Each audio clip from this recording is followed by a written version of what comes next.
There is a room in Scotland that does not exist. If you were to stand on the lawn of Glamis Castle on a freezing rainy night, and if you were to look up at the towering stone walls, you could count the windows. 1, 2, 3, all the way to 100. You would see the flickering light of candles in every single pane. The architecture is perfect.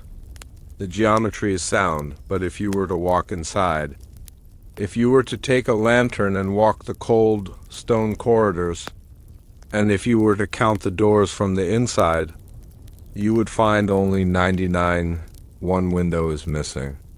One room has no door. For over a century, guests at this castle whispered that if you put your ear against the thick limestone walls of the central keep, you wouldn't just hear the settling of the house, you would hear shuffling.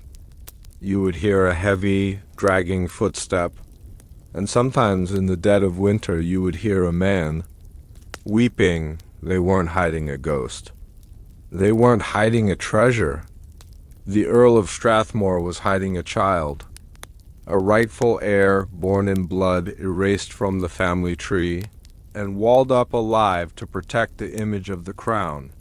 This is the truth the king buried. Visual direction. Cut to black. The sound of a heavy iron door slamming shut, echoing loudly. Then fade in the Lore Slumber logo with the candle animation. The music shifts from tense, scary to a slow, melodic, hypnotic cello and violin piece. The pacing slows down significantly. Now, let us turn back the pages of the years. The light is dim, the chamber is quiet, and the scent of aged parchment fills the air. We are safe here, in the archives, far away from the cold winds of the Scottish Highlands. Let your shoulders drop. Let your breath steady. We are going to unravel a mystery that kept queens awake at night and forced earls to their knees in prayer. Close your eyes and visualize the year 1821. We are traveling to the misty valley of Strathmore in Angus, Scotland. The air here smells of pine needles, wet earth, and ancient stone. It is a place where history feels heavy, where the fog clings to the ground like a living thing. In the center of this valley stands Glamis Castle. It is not a ruin. It is a fortress of red sandstone, pointed turrets, and dark secrets, a place that Shakespeare himself chose as the setting for the murder of King Duncan in Macbeth. But the story we are telling tonight is not fiction. It is a tragedy of flesh and blood. To understand the secret, we must first understand the family. The Bowes-Lyon family, an ancient lineage, powerful, wealthy, connected by blood to the highest thrones in Europe. They were the perfect aristocratic dynasty. They projected an image of absolute perfection, of genetic superiority, of divine right to rule. But perfection is a heavy mask to wear, and behind the velvet curtains of Glamis, the mask was slipping. Imagine the atmosphere of the castle in the early 19th century. It is a massive, sprawling labyrinth of a home. At night it is lit only by firelight. The shadows stretch long across the tapestries. The wind howls through the chimneys, creating a symphony of drafts and whispers. It is a place where a sound can travel through the ventilation shafts, carrying voices from one end of the castle to the other. The legend begins with a birth. Official records, the papers you would find in the public library, today will tell you a very short, very sad story.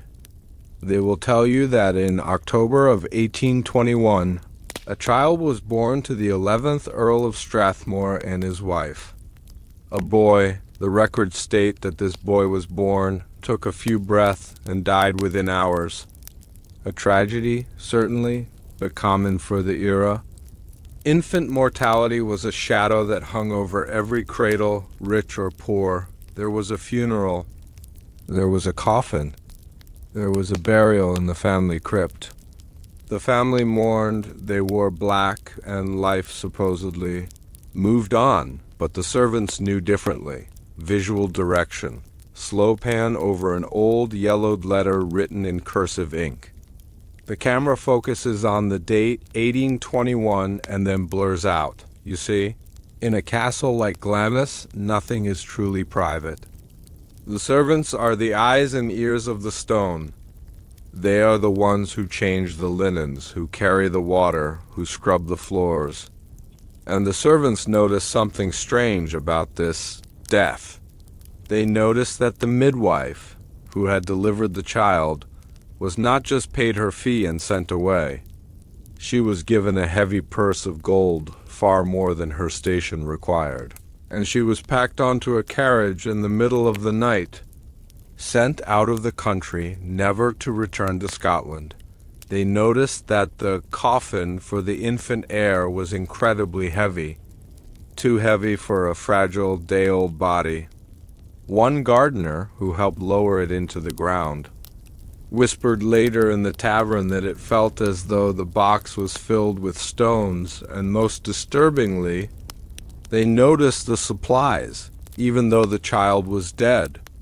The laundry maids were still washing linens. Small linens. Every week, a basket of food, bread, meat, and water was taken by the Earl himself to a remote part of the castle known as the Blue Room. No servant was allowed to enter that wing. The Earl had the only key. Why would a grieving father carry food to an empty room? Why would he forbid the cleaning staff from entering a specific corridor? The whisper began to spread through the village of Glamis. It started as a rumor, a ghost story told over ale. The child didn't live, they said, but he didn't die either. As the years passed, the mystery of the monster began to take shape. But we must pause here and clarify something important. When history uses the word monster, it often implies evil. It implies a beast. But in the context of the 1820s aristocracy, monster had a medical meaning. It referred to a child born with severe physical deformities. The theory, the one that historians have pieced together from diaries and letters, is that the boy born in 1821 was the rightful heir to the earlship. He was the firstborn son. By law, everything belonged to him, the land, the money, the title, but he was born different. Perhaps he had a genetic condition. Perhaps he was shaped in a way that the superstitious minds of the 19th century could not understand. In an era where physical beauty was equated with moral purity, a deformed child was seen as a curse from God. It was a stain on the bloodline. It was a sign that the family was corrupted. The Earl was faced with a choice. A terrible, brutal choice. If he revealed the boy to the world, the Bowes-Lyon name would be pitied. The boy would be the Earl, but he would be mocked, perhaps deemed insane or unfit, and the crown might intervene to take away their estates. The family's prestige would be shattered, but if he killed the boy, that was a mortal sin. That was murder. And the Earl was a religious man. He could not bring himself to end his own son's life. So he chose the third option, the option of the coward. He chose to erase him. He staged the death. He filled the coffin with rocks. And he took his son, his own flesh and blood, and locked him in a secret chamber deep within the castle walls, a room that had been bricked up during a previous renovation. A room with no door, only a small feeding slot hidden behind a tapestry. The boy grew up in the dark. Can you imagine the psychological horror of that existence? Try to place yourself in that room. The walls are damp stone. The only light comes from a small slit high in the masonry, perhaps letting in a thin beam of gray Scottish daylight. You have no name. You have no language, for no one speaks to you. You are fed like an animal. You are kept alive, but you are not allowed to live. This is where the story shifts from a sad family secret to a full-blown conspiracy that involved the highest levels of British society. Because a secret like this, it requires maintenance. It requires silence. And silence is expensive. As the 19th century progressed, Glamis Castle became famous for its gloom. The Earl, the one who had made the decision, became a haunted man. Visitors described him as anxious, constantly looking over his shoulder. He stopped hosting large parties. He spent hours in the family chapel, praying for forgiveness, but eventually that Earl died, and the secret had to be passed on. This is one of the most chilling aspects of the Glamis legend. The initiation. It is said that on the 21st birthday of the heir, the replacement heir who was living the life that belonged to the hidden brother, the old Earl would take the young man into the library. He would lock the heavy oak doors. He would pour a stiff drink. And then he would tell him the truth. He would take him to the secret location. He would pull back the tapestry or open the false panel, and he would show him the monster. Imagine being that young man. You have grown up in luxury. You are the future Earl. You think the world is yours. And then, on your 21st birthday, you are taken into the dark and shown a brother you never knew existed. A brother who has grown strong and large and perhaps mad. In the darkness of the walls, you are told, "This is the true Earl. You are a fraud.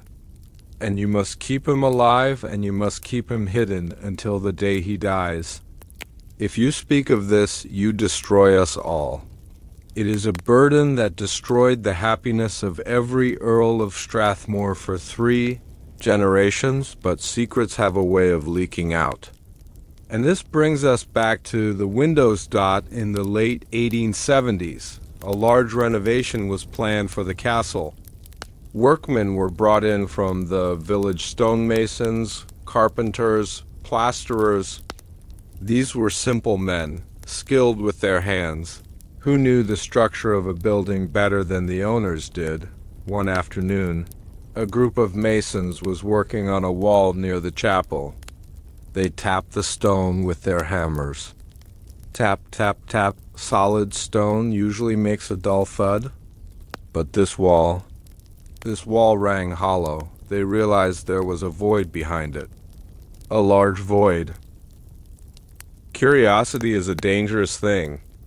The workmen assumed it was a forgotten storage closet or perhaps a priest hole from the Catholic persecutions. They decided to break through. They took their chisels and began to pry away the mortar. Dust filled the air.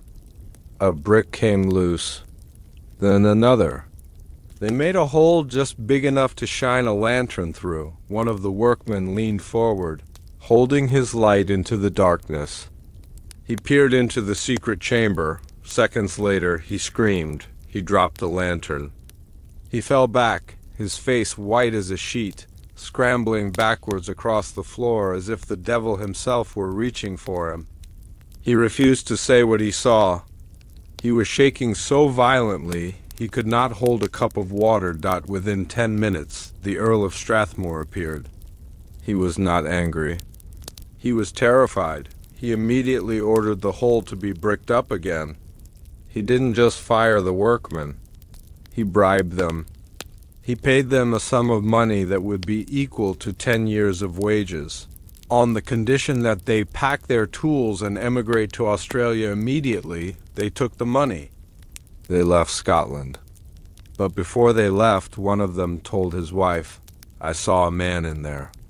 But he wasn't like any man I've ever seen. He was hairy like a beast. And he was old. And he looked at me with eyes that knew who I was." The legend of the monster was no longer just a rumor. It was a confirmed fact, carried across the ocean to the colonies, but the most famous incident, the one that gives this subtitle its Name happened during a grand party in the 1880s. It was a winter evening in the 1880s. The castle was full of guests, young aristocrats, bored with the hunting and the weather, looking for entertainment. The Earl was away on business in London, leaving the younger generation unsupervised. The rumors of the secret room were well known by now. It was the favorite topic of conversation after dinner. "Where is it?" they would ask. "Is it in the crypt? Is it in the tower?" One young woman, sharper than the rest, proposed a game. A scientific game. "The castle is geometry," she said. "If a room exists inside, it must have a window outside. We simply need to account for every window." The group laughed, thinking it a grand adventure. They split into two teams. One team went outside into the freezing courtyard, standing in the snow, looking up at the dark mass of the castle. The other team stayed inside. The plan was simple. The team inside would run from room to room, opening every window they could find and hanging a white sheet or a towel from the ledge. The team outside would count the white flags. They ran through the corridors, laughing, opening guest bedrooms, servants' quarters, libraries, and linen closets.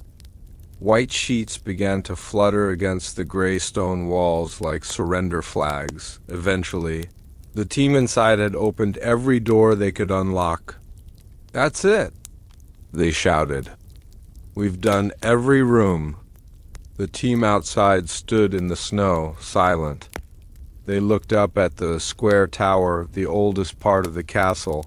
There were 7 windows on that face of the tower, but only 6 white sheets were hanging out. There was a window clearly visible from the lawn, with iron bars across the glass that had no sheet. No towel, no sign of life. The guests inside were confused. "We went to that corridor," they argued. "We opened every door. There is no door there, just a solid stone wall." The realization hit them like a bucket of ice water. They were standing on the other side of a wall that shouldn't be there. Behind that wall was a room with a window, and inside that room was something that needed iron bars. The laughter died. The game was over. They had found it. Just as they were debating whether to break down the wall, the heavy front doors of the castle swung open. The Earl had returned early. He saw the white sheets hanging from his ancestral home. He saw the guests huddled in the hallway, looking guilty and terrified. Witnesses say he went into a rage so cold and so terrifying that it silenced the room instantly. He didn't shout. He simply ordered everyone to pack their bags. "The game is finished," he reportedly said, "and you will leave my house immediately." The guests were evicted that very night, but they took the story to London. They told everyone, "We found the window. The monster is real." Now, we must ask the question, if there was a man in there, how did he survive? The monster, let's call him by his likely name. Thomas Boweslion would have been over 60 years old by the time of the towel incident. Imagine a life lived entirely in a single stone room. 60 years of darkness. 60 years of pacing the floor. Did he know who he was? Did he know that the man who brought him food, the Earl, was his younger brother? Or his nephew? Psychologists suggest that isolation of that magnitude would shatter the human mind within a decade. He would have likely regressed to a feral state. He wouldn't have human language. He would communicate in grunts, screams, or silence. His muscles, unused for labor, would have been atrophied. Yet his survival instinct would be incredibly sharp. The servants whispered that he was strong. Unnaturally strong. They said that sometimes late at night, you could hear him throwing his heavy oak furniture against the door, thud, thud, thud, thud, a rhythmic pounding that echoed. Through the heating pipes, the family lived in constant fear that he would escape. There is a story, passed down through the local villagers, of a night when the lock failed. It was the 1890s. A new housekeeper had been hired. She was not told the secret. The family was trying to be more discreet. She was simply told to never clean the corridor on the third floor of the keep, but housekeepers are diligent.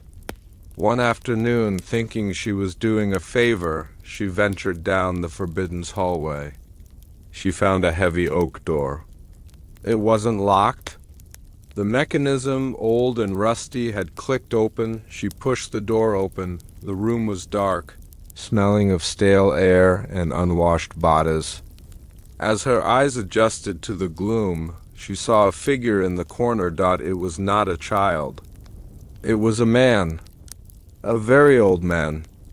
He was dressed in clothes that were 50 years out of fashion, velvet breeches and a tunic, like a doll from a previous era, but his face was the stuff of nightmares. His chest was enormous, barrel-shaped like a wrestler's. His arms were long and hung low. And his head was seemingly sunk directly into his shoulders with no neck. He turned to look at her. He didn't attack.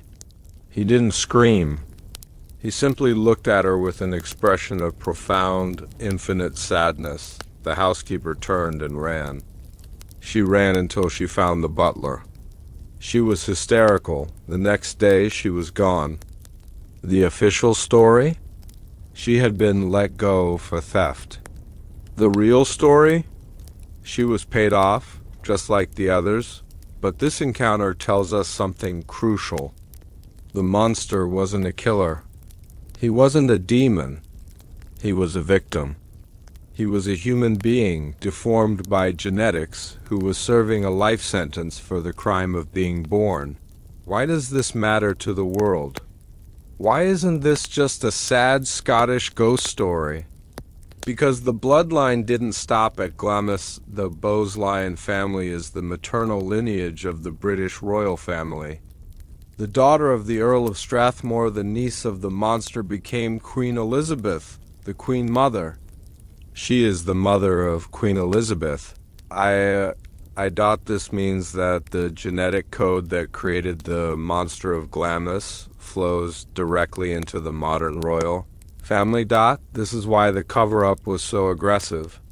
In the 19th and early 20th centuries, the legitimacy of a monarch depended on their purity. If the public knew that the Queen's uncle was a severely deformed monster hidden in a wall, it would have raised questions about the genetic fitness of the king's children. It would have been a scandal that could have toppled the throne. The silence was not just about protecting a castle. It was about protecting the crown. Let us fast forward to the year 1904, the end of the era. The monster of Glamis was born in 1821. By 1904, he would have been 83 years old, a staggering age for someone living in captivity without sunlight or proper medical care. But the Bowes-Lyons are known for their longevity. The Queen Mother lived to be 101. It is entirely possible that the prisoner in the wall possessed that same terrifying resilience. He simply refused to die. However, in 1904, the whispering stopped, heavy, dragging footsteps ceased. The strange noises in the chimney fell silent. The Earl of Strathmore at the time, the 14th Earl, was seen looking visibly relieved. The tension that had gripped the castle for 8 decades suddenly lifted. The monster was dead. But where do you bury a man who doesn't exist? You cannot put him in the family crypt with a headstone. That would be an admission of his existence. You cannot bury him in the village churchyard. The locals would ask questions. So the family did the only thing they could do. They buried him where he lived. There is a specific room in Glamis Castle that visitors often comment on. It is a room where the floor seems uneven. where the atmosphere is oppressively heavy. Some psychics have claimed that there is a vertical burial within the thick walls of the corner turret. The theory is that when Thomas died, they didn't take him out of the room. They simply called the masons, the loyal ones, and they bricked up the door permanently. They sealed the tomb. They plastered over the bricks. They hung a tapestry over the spot. He is still there, right now. As you listen to this, inside the walls of Glamis Castle, there is likely a skeleton. A skeleton with a barrel chest and a deformed spine, still wearing the rotting remnants of Victorian velvet, standing or lying in the dark. Encased in stone. He is the permanent guest. In recent years, members of the family have tried to laugh off the legend. They call it a silly story. They say the monster was just a great-great-grandfather who was mentally ill, but the archives tell a different story. We found a letter from the 1960s. A visitor asked the then Earl about the ghost.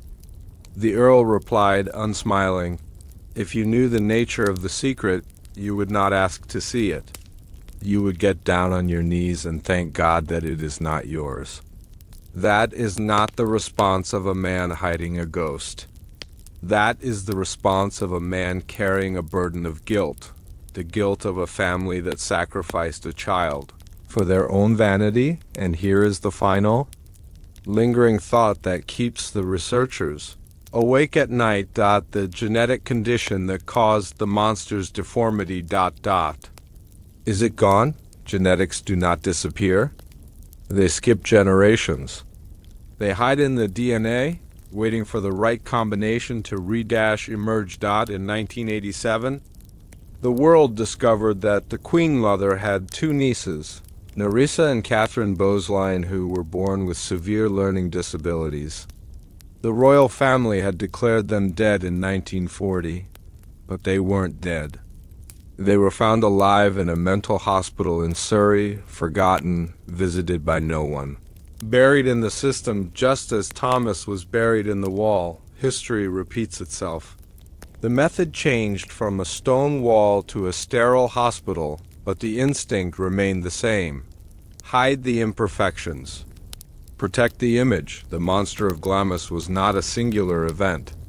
He was a symptom of a family that values power over human life. Visual direction. The camera pulls back from the castle, rising high into the air until the castle is just a speck in the dark Scottish landscape.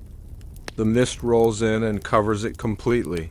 So the next time you see a picture of a royal palace, or a grand castle with its perfect lawns and shining windows, ask yourself, what is behind the wall?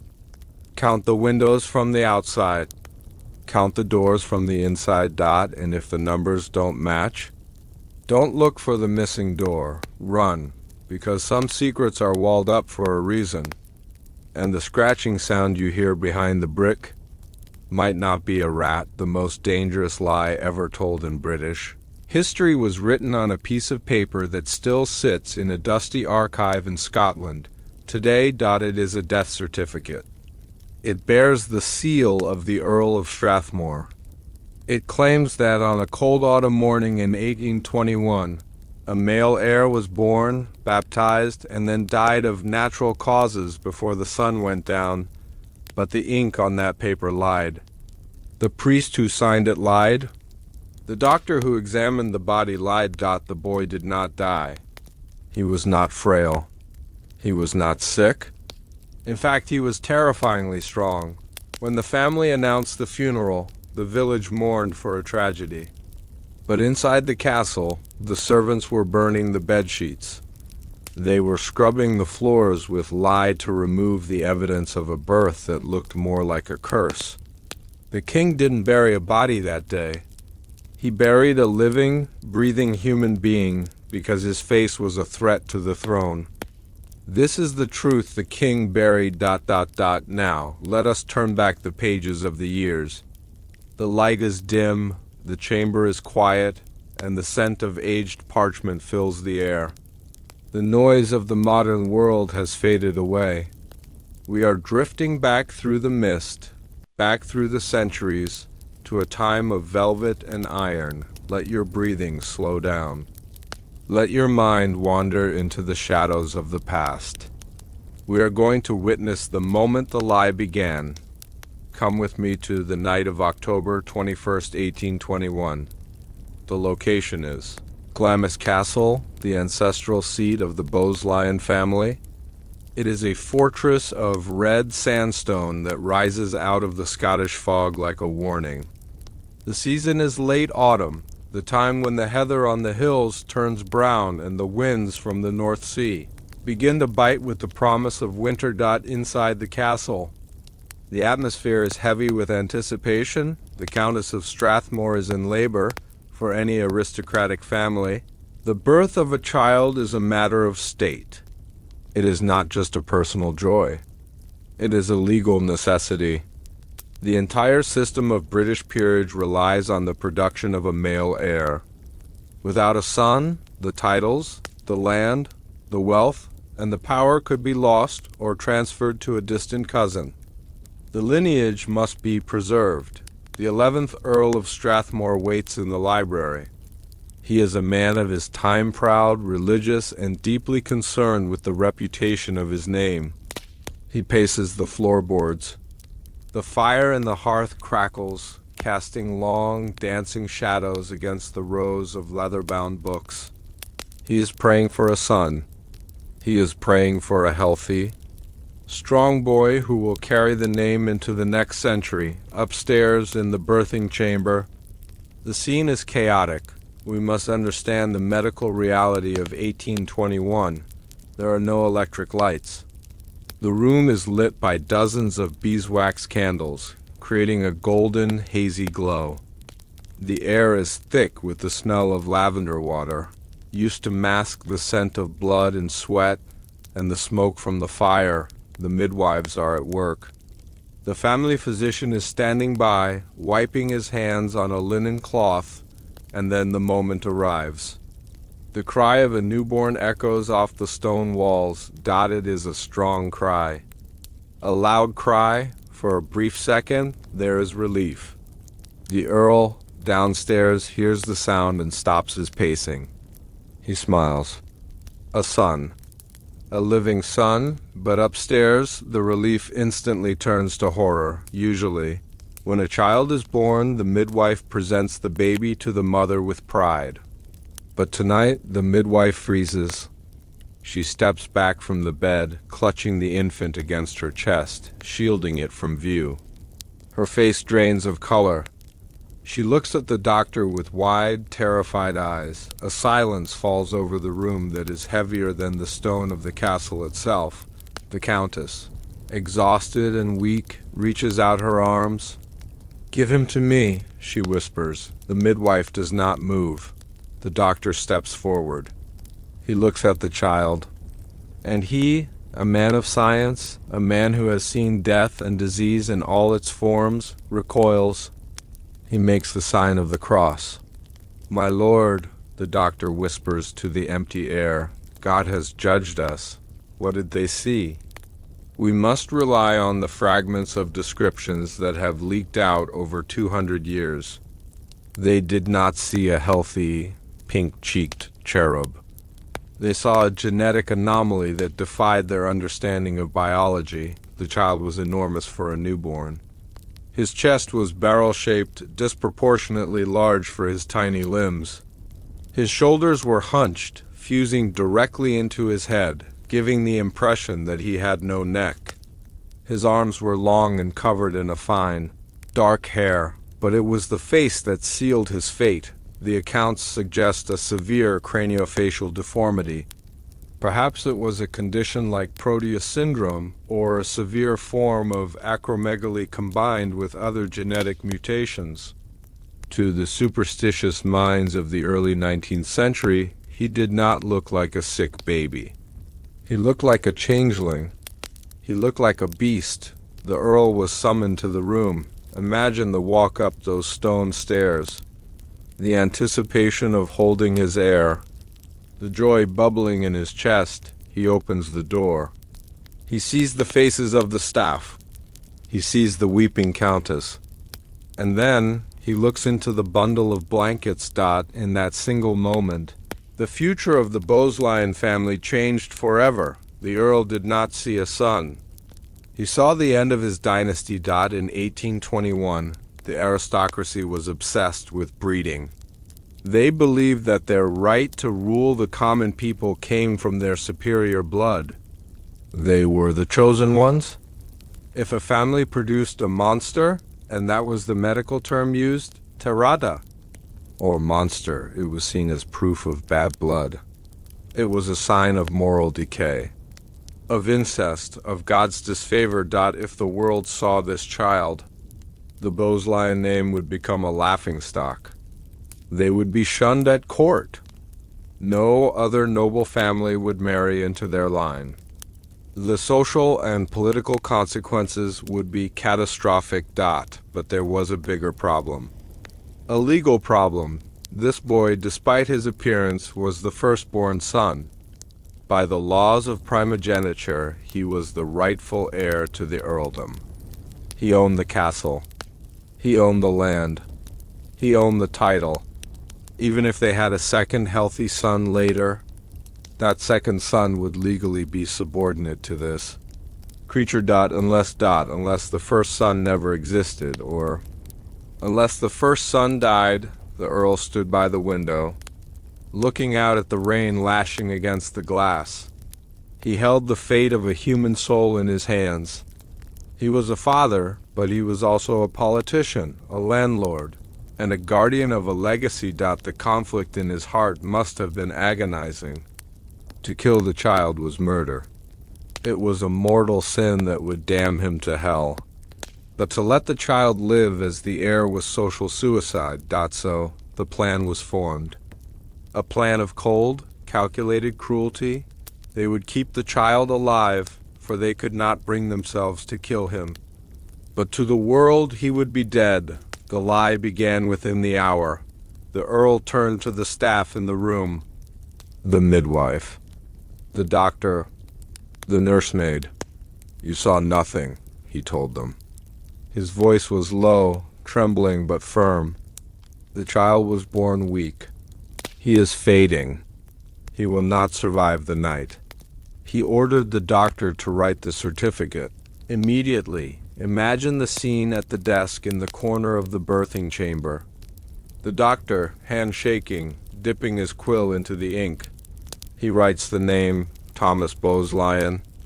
He writes the date of birth, October 21st, 1821, and then he leaves the time of death blank.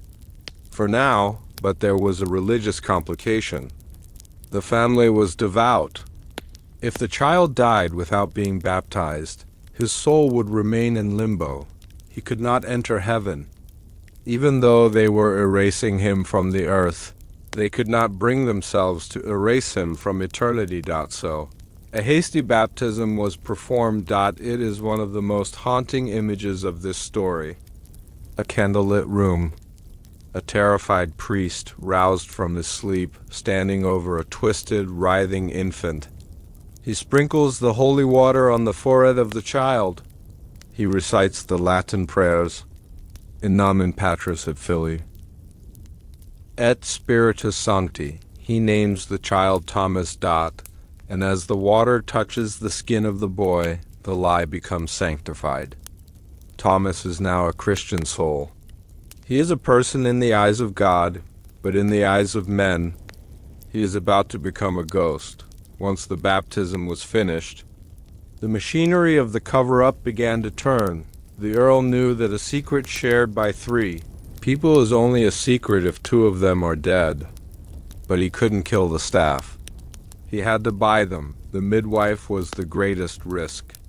She was a woman of the village. She talked. She had friends. If she went down to the tavern and whispered about the monster born at the castle, the rumor would spread like wildfire. The Earl opened the family safe. He took out a bag of gold sovereigns, a fortune for a woman of her station. He gave it to her with a strict instruction: leave Scotland. Tonight, records show that a midwife from the area did indeed vanish from the census records around this time. Some say she went to London. Others say she was sent to the colonies in Australia. She was paid for her silence, but she carried the image of that child in her mind for the rest of her life. The next step was the announcement. The following morning, the castle bell tolled. Not the joyous peal of a birth, but the slow, mournful clanging of a death knell. Dong, dong, the villagers looked up from their fields. The poor countess, they said. The child has been taken. Servants were sent out with black armbands. A notice was posted on the church door. Passed away peacefully, a frail constitution. The official lie was perfect.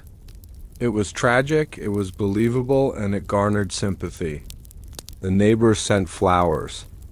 The tenants sent condolences.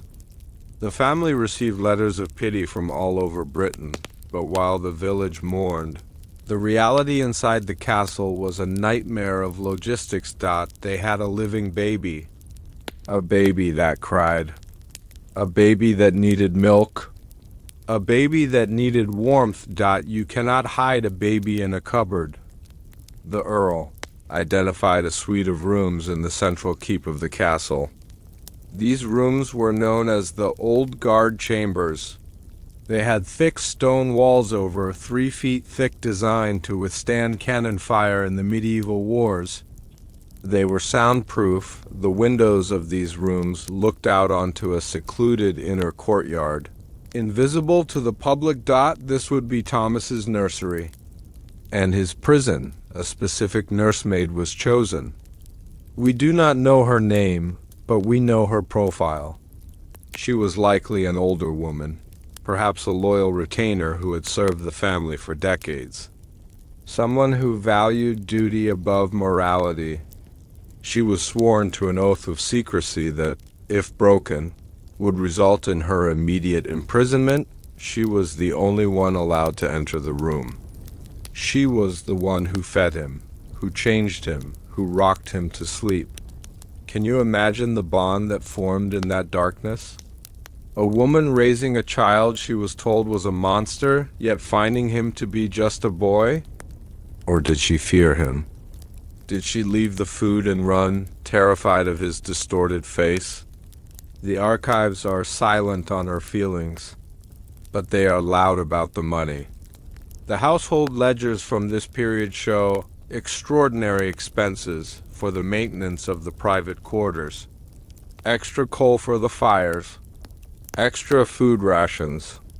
Linen requests that didn't match the number of known residents. The lie was expensive as the days turned into weeks. And weeks into months, the duality of life at Glamis Castle became solidified. Downstairs, the Earl and Countess hosted dinners. They wore fine silk. They drank wine from crystal goblets. They spoke of politics and art. They accepted the condolences of their guests with sad smiles. Playing the part of the grieving parents perfectly, upstairs behind a locked oak door, their son was growing, and he was growing fast. The official lie claimed he died because he was too weak to live. The irony, the terrible irony, was that Thomas was stronger than any normal child. His deformity came with a terrifying vitality. He barely slept. He ate voraciously. He did not get the childhood illnesses that killed other babies. The flu, the pox, the fever, they seemed to bounce off him. It was as if nature, having taken away his beauty, had compensated with brute survival instinct. This must have terrified the Earl. He might have hoped, in the dark corners of his mind, that the child would die naturally after a few months. That God would correct the mistake, but Thomas didn't die. He thrived. By the time the date of his death passed its 1-year anniversary, the Earl realized that this was not a temporary problem. This was a life sentence. he had created a ghost, and now he had to live with it. The psychological toll on the family was immense. The Countess reportedly fell into a deep depression. She stopped entering the wing of the castle where Thomas was kept. She could not bear to hear the muffled sounds of his playing. She focused all her energy on her other children, the legitimate ones, trying to be the perfect mother to them to atone for the sin she was committing against her firstborn. But the Earl could not look away. He was the jailer. He held the key. Every night before he went to his own bed of down and velvet, he had to check the lock. Click, that sound. The sound of the lock turning. It became the heartbeat of the castle. The most difficult part of the official lie was the paper. Trailed in 1821, bureaucracy was already becoming a powerful force in Britain. You couldn't just say someone died. You had to prove it. The Earl had to commission a coffin. He hired a carpenter from a distant town, not the local village carpenter. He ordered a small casket suitable for an infant. It was made of fine oak, lined with white satin. It was a beautiful resting place, but Thomas was upstairs, sleeping in a cradle. So, what went into the coffin? The legend says they filled it with stones from the river. Smooth, heavy stones that would mimic the weight of a body. Think about that action. The Earl of Strathmore, a peer of the realm, standing in a workshop or a cellar, placing rocks into a satin-lined box. 1 stone for the head. 1 stone for the chest. 1 stone for the legs. It is a ritual of madness. He is burying his own conscience. He nails the lid shut himself. He seals it with wax. The funeral was held in the family chapel. The priest, who likely did not know the truth, or perhaps chose not to ask why the coffin was already sealed, read the rites. Ashes to ashes, dust to dust, the coffin was lowered into the family crypt. It was placed on a stone shelf next to the bones of ancestors who had been knights and kings, and there it sat. A box of rocks, worshipped as a shrine to a lost prince. For years the family would visit the crypt.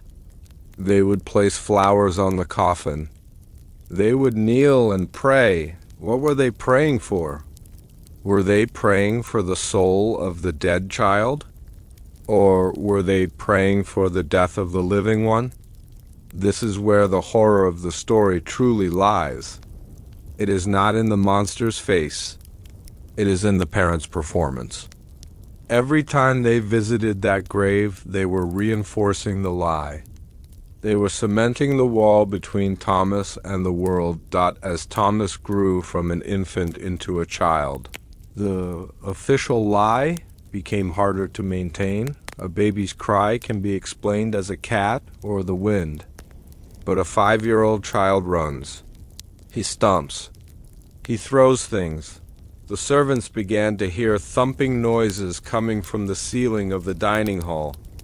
Dust would fall from the rafters into the soup. "It is the settling of the house," the Earl would say loudly. The old pipes are rattling, but the servants exchanged glances. Pipes don't run back and forth. Pipes don't scream in the middle of the night. To reinforce the lie. The Earl had to make the physical barrier stronger. This brings us to the construction of the blind room. When Thomas was around 7 years old, the age when a boy should be learning to ride a horse and read Latin, the Earl ordered a renovation. He brought in masons to repair a structural weakness in the central tower. In reality, they were building a cage. They took the suite of rooms where Thomas lived and they bricked up the windows. They left only narrow slits, high up near the ceiling, for ventilation. No one could look in. No one could look out. Then they installed a new door. A door of iron-bound oak with a small hatch at the bottom for sliding in trays of food. When the masons were finished, they were paid and they were dismissed. Thomas was now erased not just from the records, but from the light of the sun. He was 7 years old. He would never leave that suite of rooms again. The official lie had become a stone reality. The boy born in 1821 was dead on paper, dead in the graveyard, and now dead to the daylight dot, but the truth has a way of rotting things from the inside out. The Earl began to change. He stopped smiling. He aged rapidly. The burden of the lie was eating him alive. He knew that he had condemned his own son to a life of torture, and he knew something else, something terrifying. He knew that he would die one day. And when he died, the secret would pass to his second son. Imagine the cruelty of that legacy. The second son, the heir, growing up thinking he is the rightful lord. And then on his deathbed, the father has to whisper, "You are not the true Earl. There is another. He is upstairs, and you must keep him there." The lie didn't just destroy Thomas. It poisoned the entire bloodline. It turned the lordship into a jailer's duty. So, the next time you read a history book, or look at a family tree in a museum, look closely at the dates. Look for the children who died in infancy. Look for the gaps, because in the archives of the powerful, death is not always the end of life. Sometimes, death is just an administrative procedure, a way to tidy up a messy bloodline. Thomas Bowes-Lyon did not die. In 1821, he merely ceased to exist, but as we are about to find out, erasing a human being is not that simple. You can hide the body, you can brick up the door, but you cannot silence the hunger of a growing boy, and Thomas was hungry. The heaviest thing a father can ever carry is the coffin of his own child. It is a burden that is supposed to break the human heart. But in October of 1821, the Earl of Strathmore wasn't carrying a child. He was carrying a lie. Witnesses at the funeral remarked on the weight. They whispered that the small oak box, barely 3 feet long, seemed unnaturally heavy for a newborn infant who had died of weakness. It took 2 grown men to lower it onto the stone shelf of the crypt. They thought the weight was the lead lining. They were wrong. There was no body in that box. There was no flesh, no bone, no tragic remains of a life cut short. The night before the funeral, the Earl had gone down to the banks of the River Dean. In the freezing dark, he had selected heavy, smooth granite stones. He washed them. He wrapped them in the finest white linen, and he placed them one by one into the satin interior of the casket. He wasn't burying his son. He was burying rocks to simulate the weight of a corpse, while his real son lay in a locked room 3 floors above, crying for milk. The prayers were read over a box of geology. The tears were shed over stones. This is the truth the king buried. Now let us turn back the pages of the years. The light is dim, the chamber is quiet, and the scent of aged parchment fills the air. We are stepping away from the noise of the present day. We are walking through the iron gates of the past, into the mist of the Scottish autumn. The air is cold against your skin. The smell of wet leaves and damp earth surrounds you. Let your shoulders drop. Let your jaw unclench. We are going to witness a ceremony of absolute deception. A moment frozen in time. Imagine the morning of the funeral. It is late October.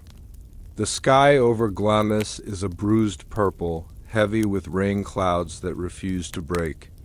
The castle itself looks like a black jagged tooth against the horizon. The flags are flying at half-mast. The windows are draped in black crepe. The entire estate is dressed in the costume of mourning, but mourning is usually a release. It is a way to say goodbye. For the Bowes-Lyon family, this day was not a release.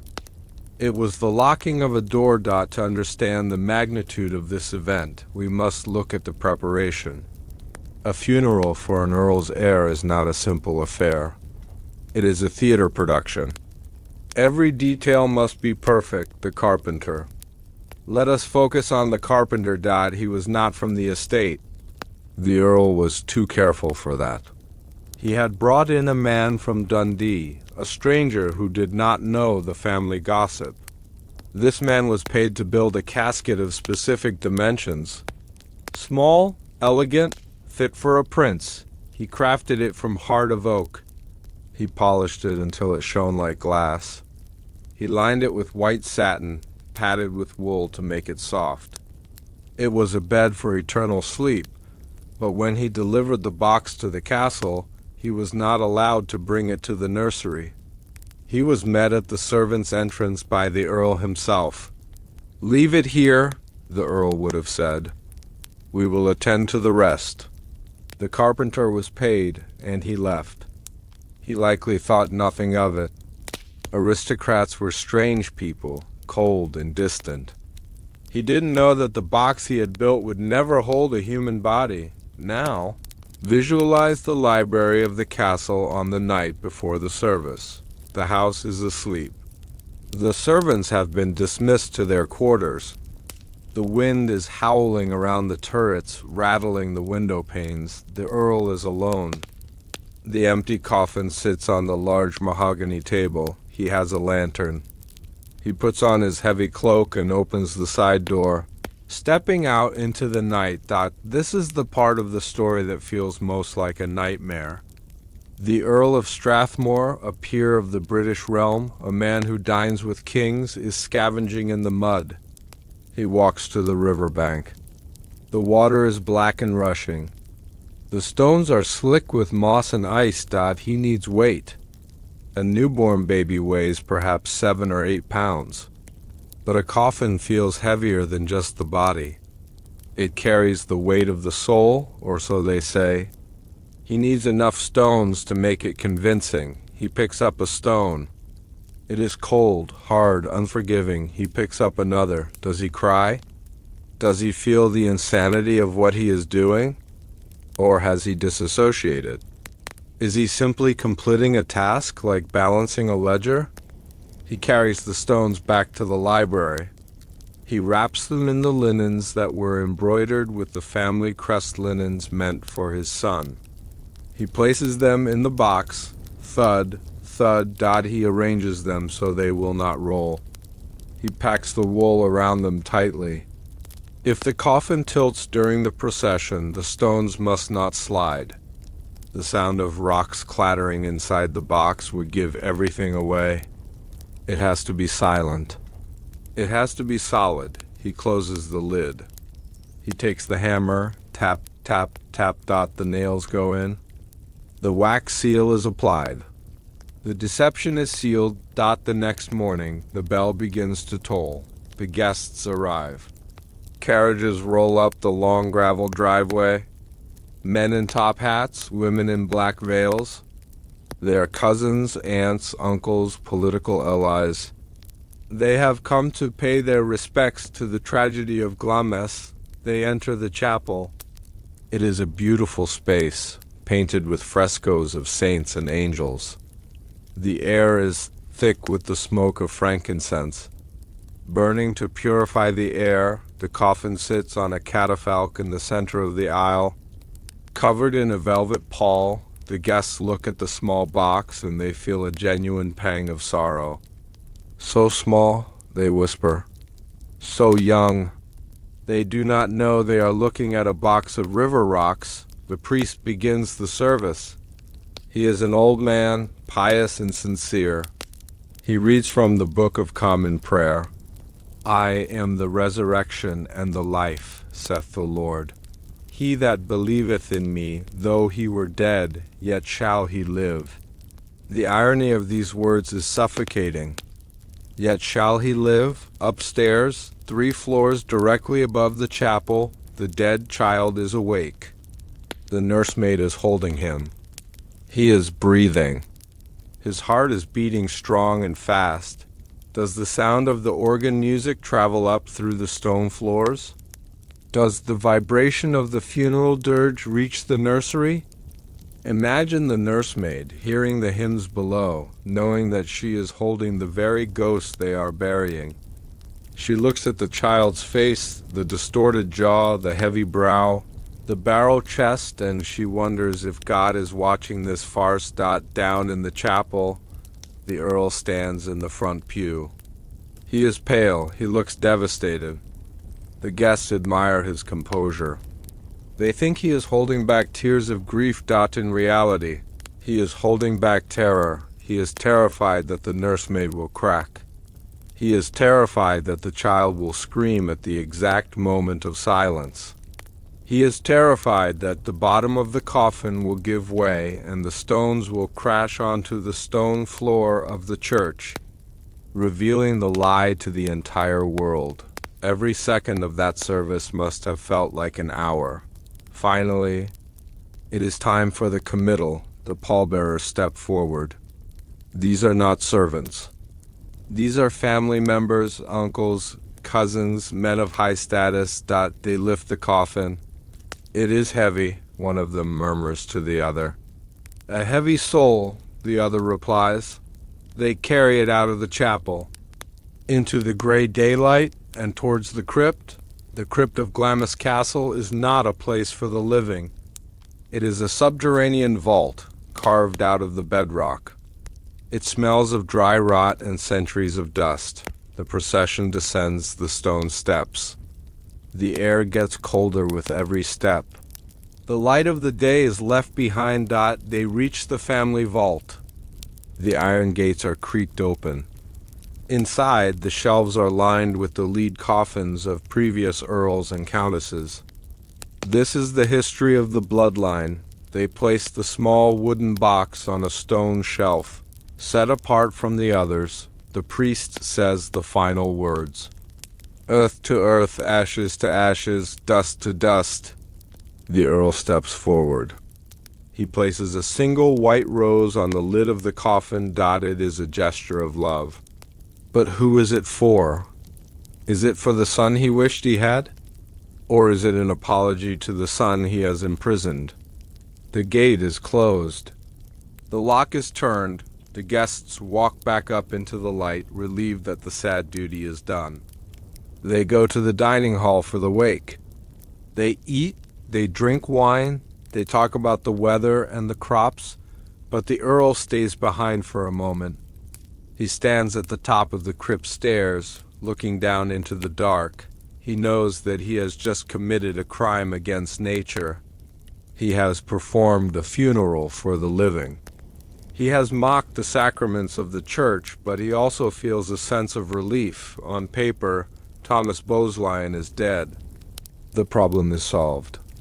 The threat to the estate is neutralized.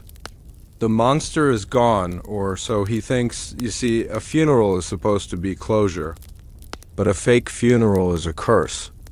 It doesn't close the wound. It infects it. By burying the stones.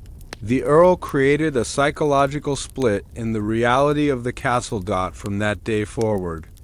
The castle had two timelines. There was the day timeline, the world of the guests, the servants, and the public.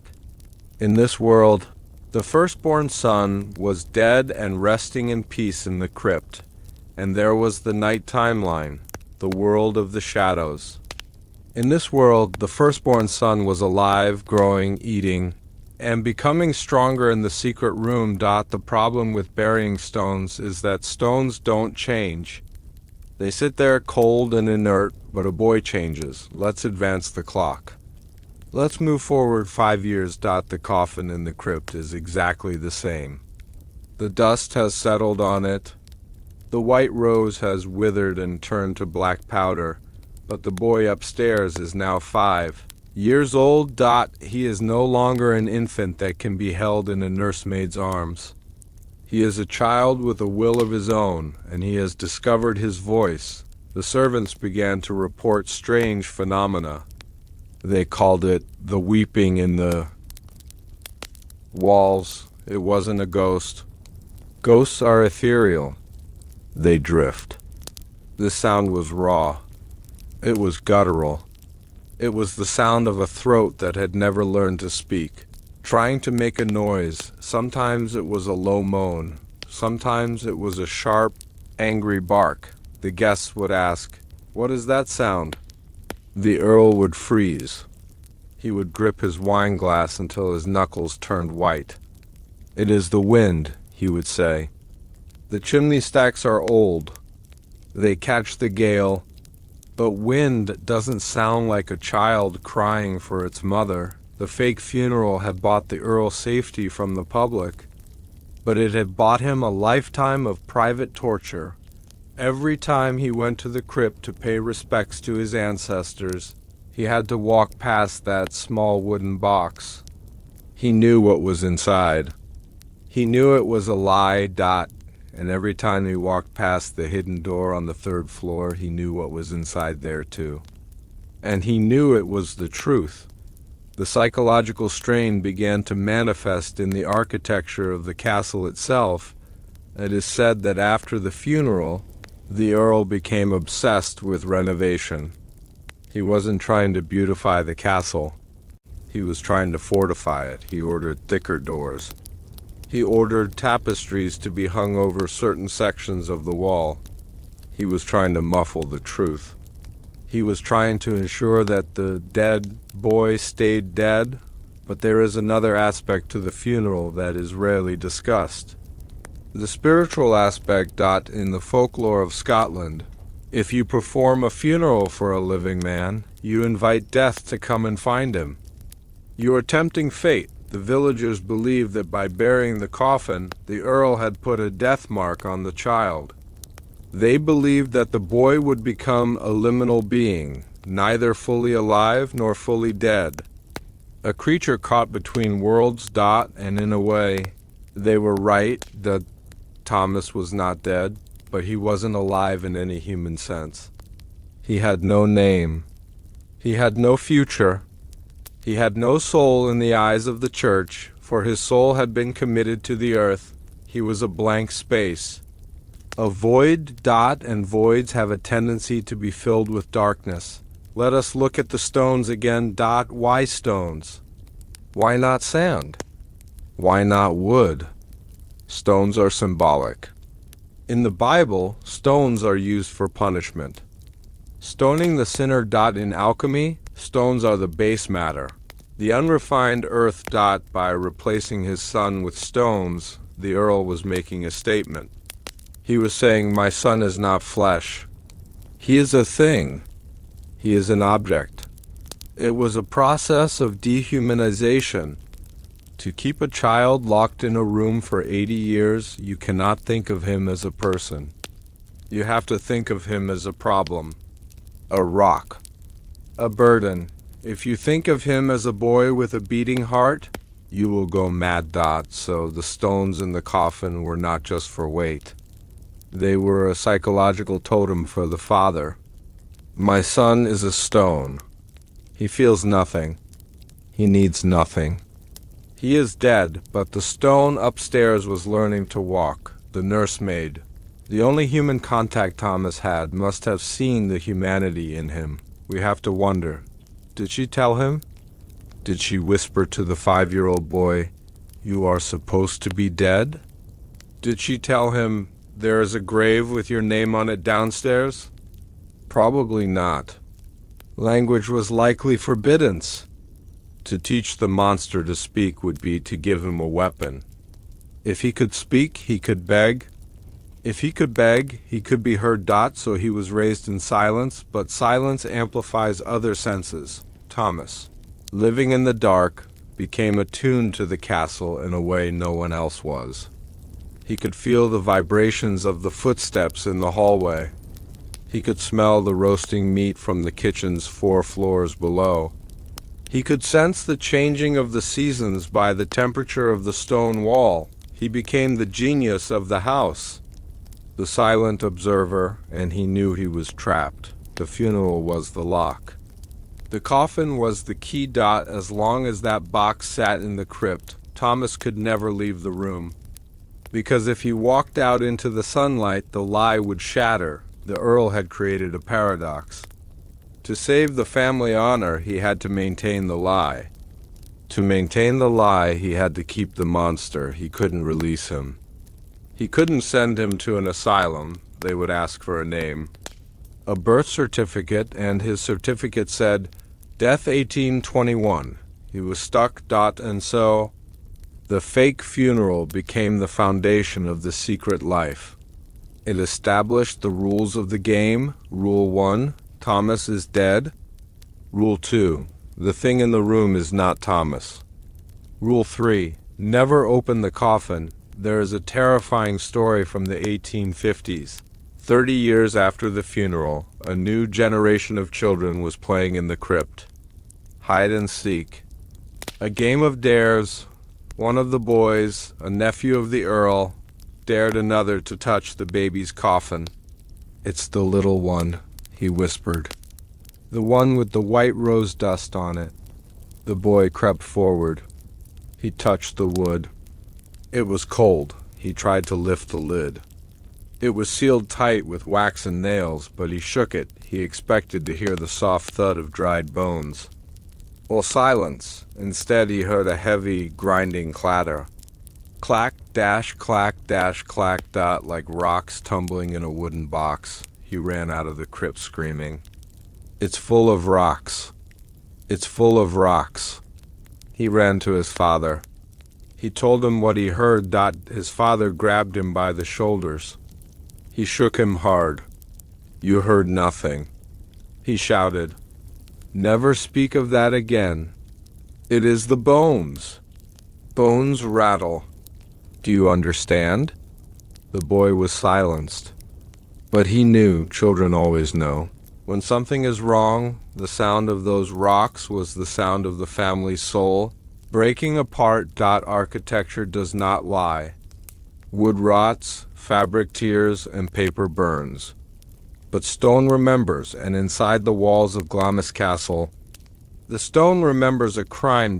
When the 11th Earl of Strathmore decided that his son could not die, but also could not live, he didn't just lock a door. He erased a space. He ordered a wall to be built across the only entrance to the nursery. He didn't use wood. He used 3 feet of solid sandstone and mortar. He sealed a living, breathing 7-year-old boy inside a tomb of darkness, leaving only a tiny slit, barely the width of a hand, for food to be passed through. They didn't just imprison him. They buried him above ground.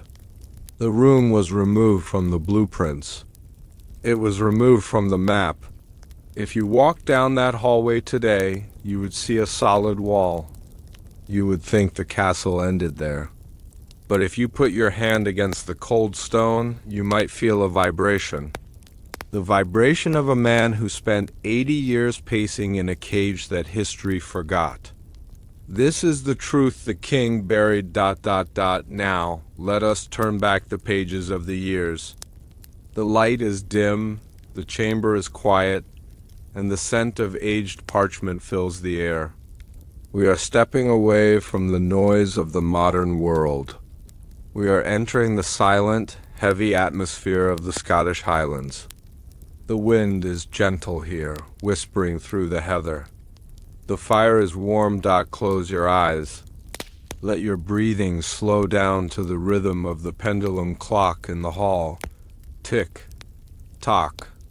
We are going to explore the architecture of silence. To understand the horror of the secret chamber, we must first understand the castle itself. Glamis is not a delicate palace. It is a fortress.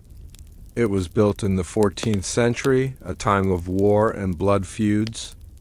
The walls are not like the walls of your home. They are massive. In some places, they are 16 feet thick.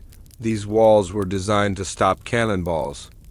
They were designed to keep enemies out, but in 1828, they were used to keep a son in. Imagine the decision process. The fake funeral had taken place years ago. Thomas, the monster, was now a growing boy. He was becoming too loud, too strong, and too dangerous to keep in a normal room with a wooden door. A wooden door can be broken, a lock can be picked. A handle can be turned. The Earl needed something permanent. He walked the corridors of the castle at night, looking for the perfect location. He needed a place that was central yet hidden. A place where the walls were thick enough to absorb a scream. He chose the square tower.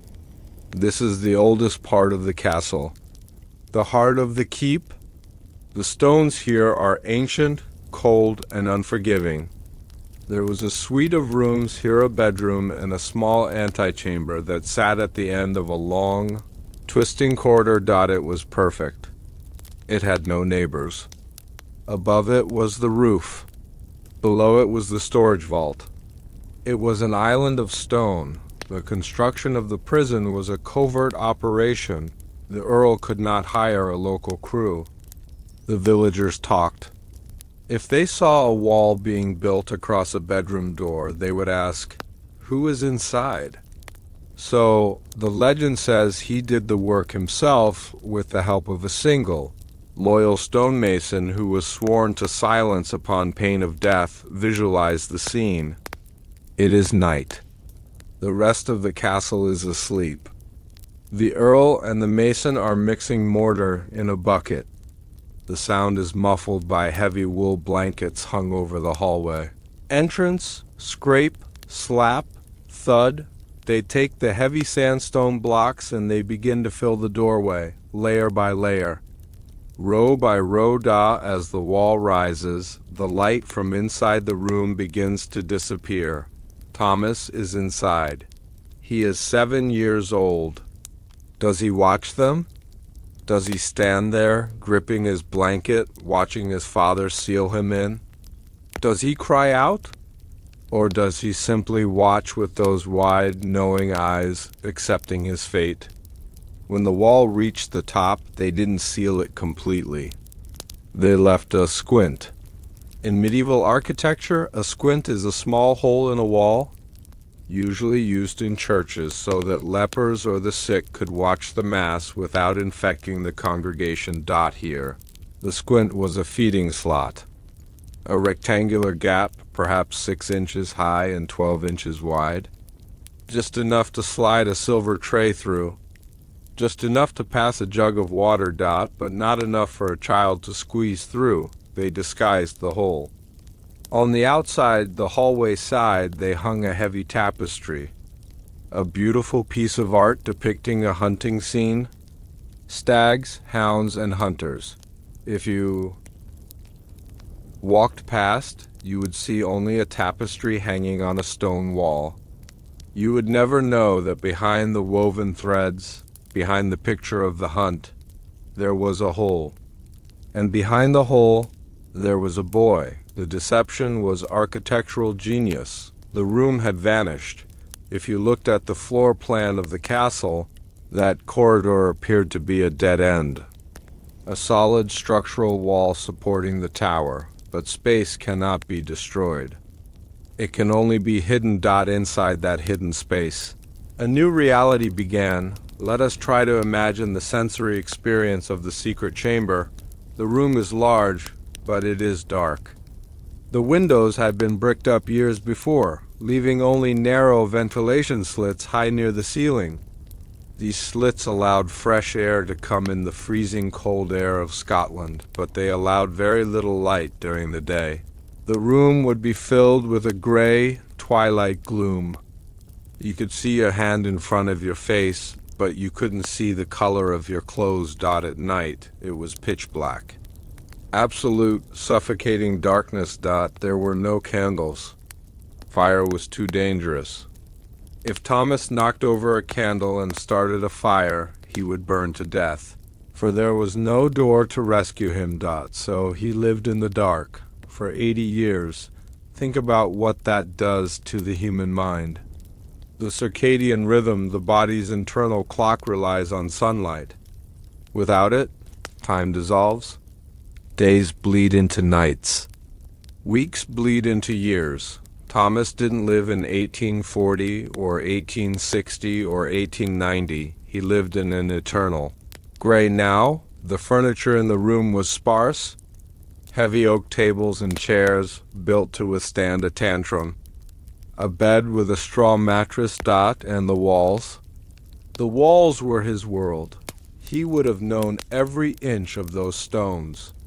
He would have run his fingers over the rough sandstone, memorizing every crack, every bump, every groove. The walls were his map. The walls were his friends, and they were his listeners.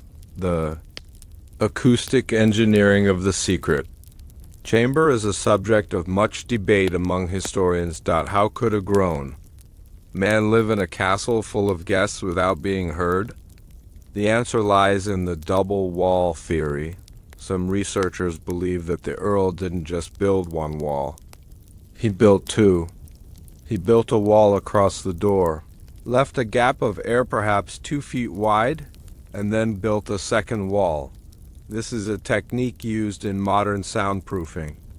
The air gap traps the sound waves. If Thomas screamed, the sound would hit the first wall, vibrate into the air gap, and die there before it could reach the hallway. He could scream until his throat bled, and the guests in the dining room would hear nothing but the crackling of the fire. It was a perfect acoustic coffin, but silence works both ways. If no sound could get out, very little sound could get in. Thomas was cut off from the auditory world.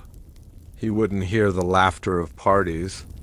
He wouldn't hear the music of the ballroom. He wouldn't hear the voices of the servants. He lived in a world of muffled thuds and vibrations. This sensory deprivation is a form of torture. It breaks the mind. It causes hallucinations. The brain, starved of input, begins to create its own reality. Thomas likely spoke to people who weren't there. He likely saw things in the dark that existed only in his shattered psyche, and yet he survived. The monster in the secret chamber became a legend not because of what he did, but because of where he was. The servants knew. You cannot hide a room from the people who clean the castle. They notice the geometry. Servants are practical people. They know that if a corridor is 50 feet long on the floor below, it should be 50 feet long on the floor above. But on the third floor, the corridor was only 40 feet long. 10 feet were missing. They whispered in the kitchens. "Where is the rest of the tower?" they would ask. "Where does the tapestry lead?"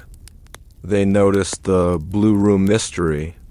The room next to the secret chamber was known as the Blue Room. Guests who stayed there often complained of a strange sensation, a feeling of being watched, a feeling of intense cold radiating from one specific wall. They would wake up in the middle of the night and HER scratching. Scritch like a fingernail on stone. They would tell the Earl at breakfast, "There are mice in the blue room, my lord, inside the wall." The Earl would nod, his face pale. "Yes," he would say, "old houses have mice, but mice don't scratch in a rhythm. Mice don't tap back if you knock on the wall." The existence of the secret chamber transformed the castle into a living puzzle. Generations of visitors tried to solve it. In the mid-19th century, the secret room became the most famous mystery in Europe. It wasn't just a ghost story. It was a challenge. Wealthy guests would arrive at Glamis with tape measures in their luggage. They would pace out the rooms. They would draw diagrams. They were determined to find the void, but the castle is deceptive. Glamis is a labyrinth. The walls are not straight. The floors are uneven. The sheer thickness of the masonry makes it impossible to judge distance accurately. You can lose an entire room in the thickness of a wall and never know it. The Earls of Strathmore enjoyed this confusion. It was their defense, but there was one man who didn't need a tape measure. He had the key, the heir, the initiation rite that we spoke of earlier, the 21st. Birthday secrets centered around this room. Let us imagine that moment. The scene is the library. It is 1845. The heir, the future 12th Earl, is 21 years old. He is celebrating. He is happy. His father, the old Earl, calls him aside. "Come with me," he says. They walk up the stone stairs, up to the 3rd floor. They walk down the long corridor to the dead end. To the tapestry, the old Earl lifts the heavy fabric. He reveals the small, dark slot in the stone. The squint. "Look," he commands. The young man leans forward. He peers into the darkness. At first, he sees nothing, just blackness. Then hears a shuffle. He smells the scent of stale air and unwashed humanity, and then a face appears in the slot, a face that is a distorted mirror of his own, the face of his brother, or his uncle. The monster. Imagine the shock, the revulsion, the sudden, crushing weight of the truth. The father whispers, "This is the Earl. You are his keeper. You must never let him out. You must never let him die. You must feed him, protect him, and hide him. This is your inheritance." This ritual explains why the lords of Glamis were always described as melancholy men. They weren't just running an estate. They were running a prison. They were the wardens of their own blood. The secret chamber was the anchor that held the family in a state of perpetual dread. But what about the inside of the room? What did Thomas do for 80 years? Without light to read, without space to run? He must have developed a routine of movement. Prisoners in solitary confinement often pace. They walk back and forth, until they wear grooves in the floor. The tapping, ghost of Glamis, is likely the sound of this. Pacing. Step, drag, because of his deformity. The descriptions suggest his legs were twisted or unequal in length. His walk had a distinctive rhythm. It wasn't a human walk. It was a mechanical, repetitive thud. The sound vibrated through the stone. Stone is a conductor.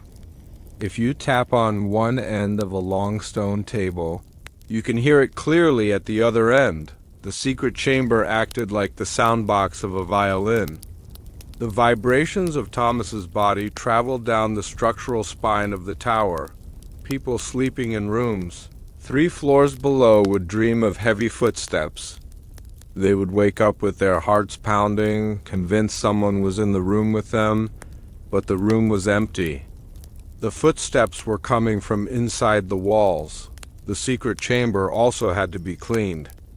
This is the practical horror that no one likes to think about. A human being produces waste. How did they manage this? There are theories of a chute, a garderobe or latrine shaft that dropped down into the foundations, or a cesspit, but eventually someone had to go in. This implies that the wall wasn't solid. There must have been a hidden entrance. A stone that pivoted. A mechanism. This brings us to the workman legend. In every generation, there is a story of a workman who found the door. We mentioned the mason in the 1870s, but there is another story from the 1900s. Slater, a man who fixes roofs, was working on the high tower. He slipped and fell, not to the ground, but onto a lower ledge. He scrambled through a window to get back inside. He found himself in a room he didn't recognize. It was dark. It smelled terrible. And in the corner, sitting on a wooden stool, was a figure. The Slater froze. The figure stood up. It was huge. It was shaped like an egg, with a massive torso and tiny limbs. It wore rags that looked like they were made of velvet. the Slater scrambled back out the window, risking his life on the sheer cliff of the castle wall rather than stay in that room. For one more second, he climbed down to the courtyard. Shaking, white as a sheet, the Earl met him at the bottom. The Earl didn't ask, "Are you hurt?" He asked, "Which window did you enter?" The Slater pointed, the Earl nodded. He reached into his pocket and pulled out a checkbook. He wrote a number that was astronomical for the time. "You will go to Australia," the Earl said. "The ship leaves from Glasgow tomorrow. If you miss it or if you speak of this, you will have an accident." The Slater took the check. He emigrated. But on his deathbed, decades later, he told his grandson, "I saw the Earl of Glamis. But it wasn't the man in the suit. It was the thing in the tower." This story confirms that the secret chamber wasn't just a hole. It was a living space. A space that time forgot. The room itself became a capsule of the year 1821. Think about the dust dot in a sealed room. Dust accumulates but is never disturbed. It falls like snow. Over 80 years, the dust in that room would be inches thick. It would cover the floor, the table, the bed. When Thomas moved, he would leave trails in the dust. When he died, and the room was finally sealed forever, that dust remained somewhere in Glamis Castle right now. There is a room where the air is still 19th century air, where the dust of the Victorian era sits undisturbed. And in the center of that room, under the dust, is the story. The bricking up of the room was the ultimate act of denial. The Earl tried to deny the existence of the problem by removing the space it occupied, but psychology tells us that what we repress returns with greater force. The secret chamber became a magnet for the world's imagination. By hiding it, the Earl made it the most interesting thing in Scotland. If he had just said, "My son is disabled, he lives in the tower," people would have gossiped for a month and then forgotten. But by building a wall, by creating a mystery, he ensured that Thomas would be remembered forever. The wall didn't silence the boy. It amplified him. Let's talk about the final aspect of the secret chamber. The cursed dot. It is said that the room itself is cursed, that anyone who tries to find it will suffer misfortune. Why? Because the room is a vessel of concentrated suffering. Emotions are energy. Physics tells us that energy cannot be destroyed. Imagine 80 years of fear, loneliness, confusion, and rage, all trapped within 4 stone walls. That energy has to go somewhere. It soaks into the sandstone. It saturates the mortar. The secret chamber is a battery of negative emotion. This is why the family is so terrified of it being opened. It's not just about finding a skeleton. It's about releasing the atmosphere. If you were to take a sledgehammer today and break down that brick wall, what would rush out? Would it be stale air? Or would it be a scream that has been holding its breath for a century? The current Earls of Strathmore deny the existence of the room. They smile and say it is just a fairy tale, but they never let anyone take a thermal scan of the castle. They never let anyone use ground-penetrating radar on the central keep. Why? Because they know the anomaly is there. They know that there is a void in the heart of their home.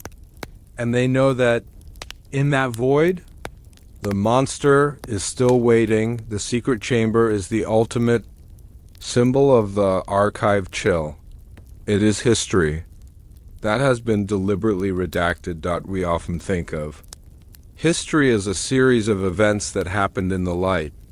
Battles, coronations, speeches, but the real history, the human history, happens in the dark. It happens behind brick walls. It happens in rooms that don't exist. The wall is a metaphor for every family secret. Every dynasty, every empire has a brick wall, a place where they hid the things that didn't fit the narrative. The Nazis hid their crimes in bunkers. The Vatican hides its texts in the archives. The royals hid their blood in the walls of Glamis, but walls crack. Mortar crumbles, and eventually the truth leaks out. The monster of Glamis is no longer in the room. His body has turned to dust, but the room remains. It is a hollow space in the architecture of reality. A gap where a life should have been, and if you listen closely to the silence of that gap, you can hear the lesson. You can bury the truth under stone. You can cover it with a tapestry. You can pay the witnesses to leave the country, but you cannot kill the truth. The truth sits in the dark. It waits. It paces the floor. Step, drag, and it waits for someone to knock. So, tonight, as you drift into sleep, imagine the layout of your own home. The walls. The spaces between the rooms. Are you sure you know what is behind every wall? Are you sure there isn't a space that the architect forgot to mention? A space just big enough for a secret? Sleep well. And if you hear a scratching in the wall, do not tap back. There is no witness more dangerous than a man who is just doing his job. In 1877, 3 stonemasons were hired to repair the roof of Glamis Castle. They were simple men, honest men. They were there to fix a leak, not to uncover a dynasty's shame.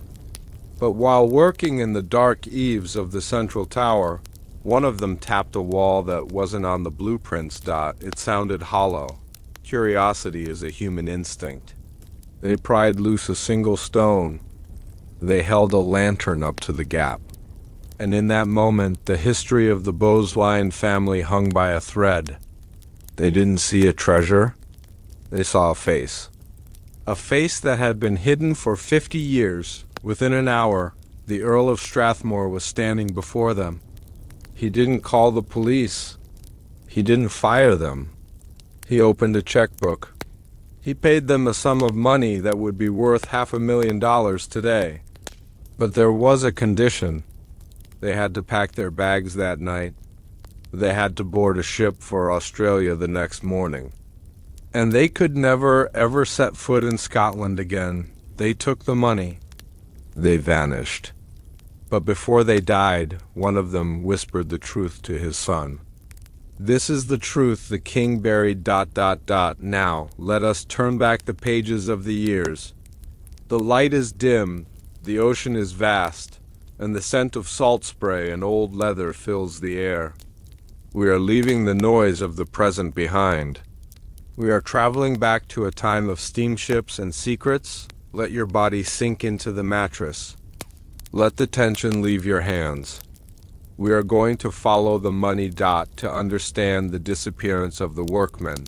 We must understand the economics of silence. The year is 1877. The Victorian era is at its height. Industry is booming. Castles, once cold and drafty fortresses, are being modernized.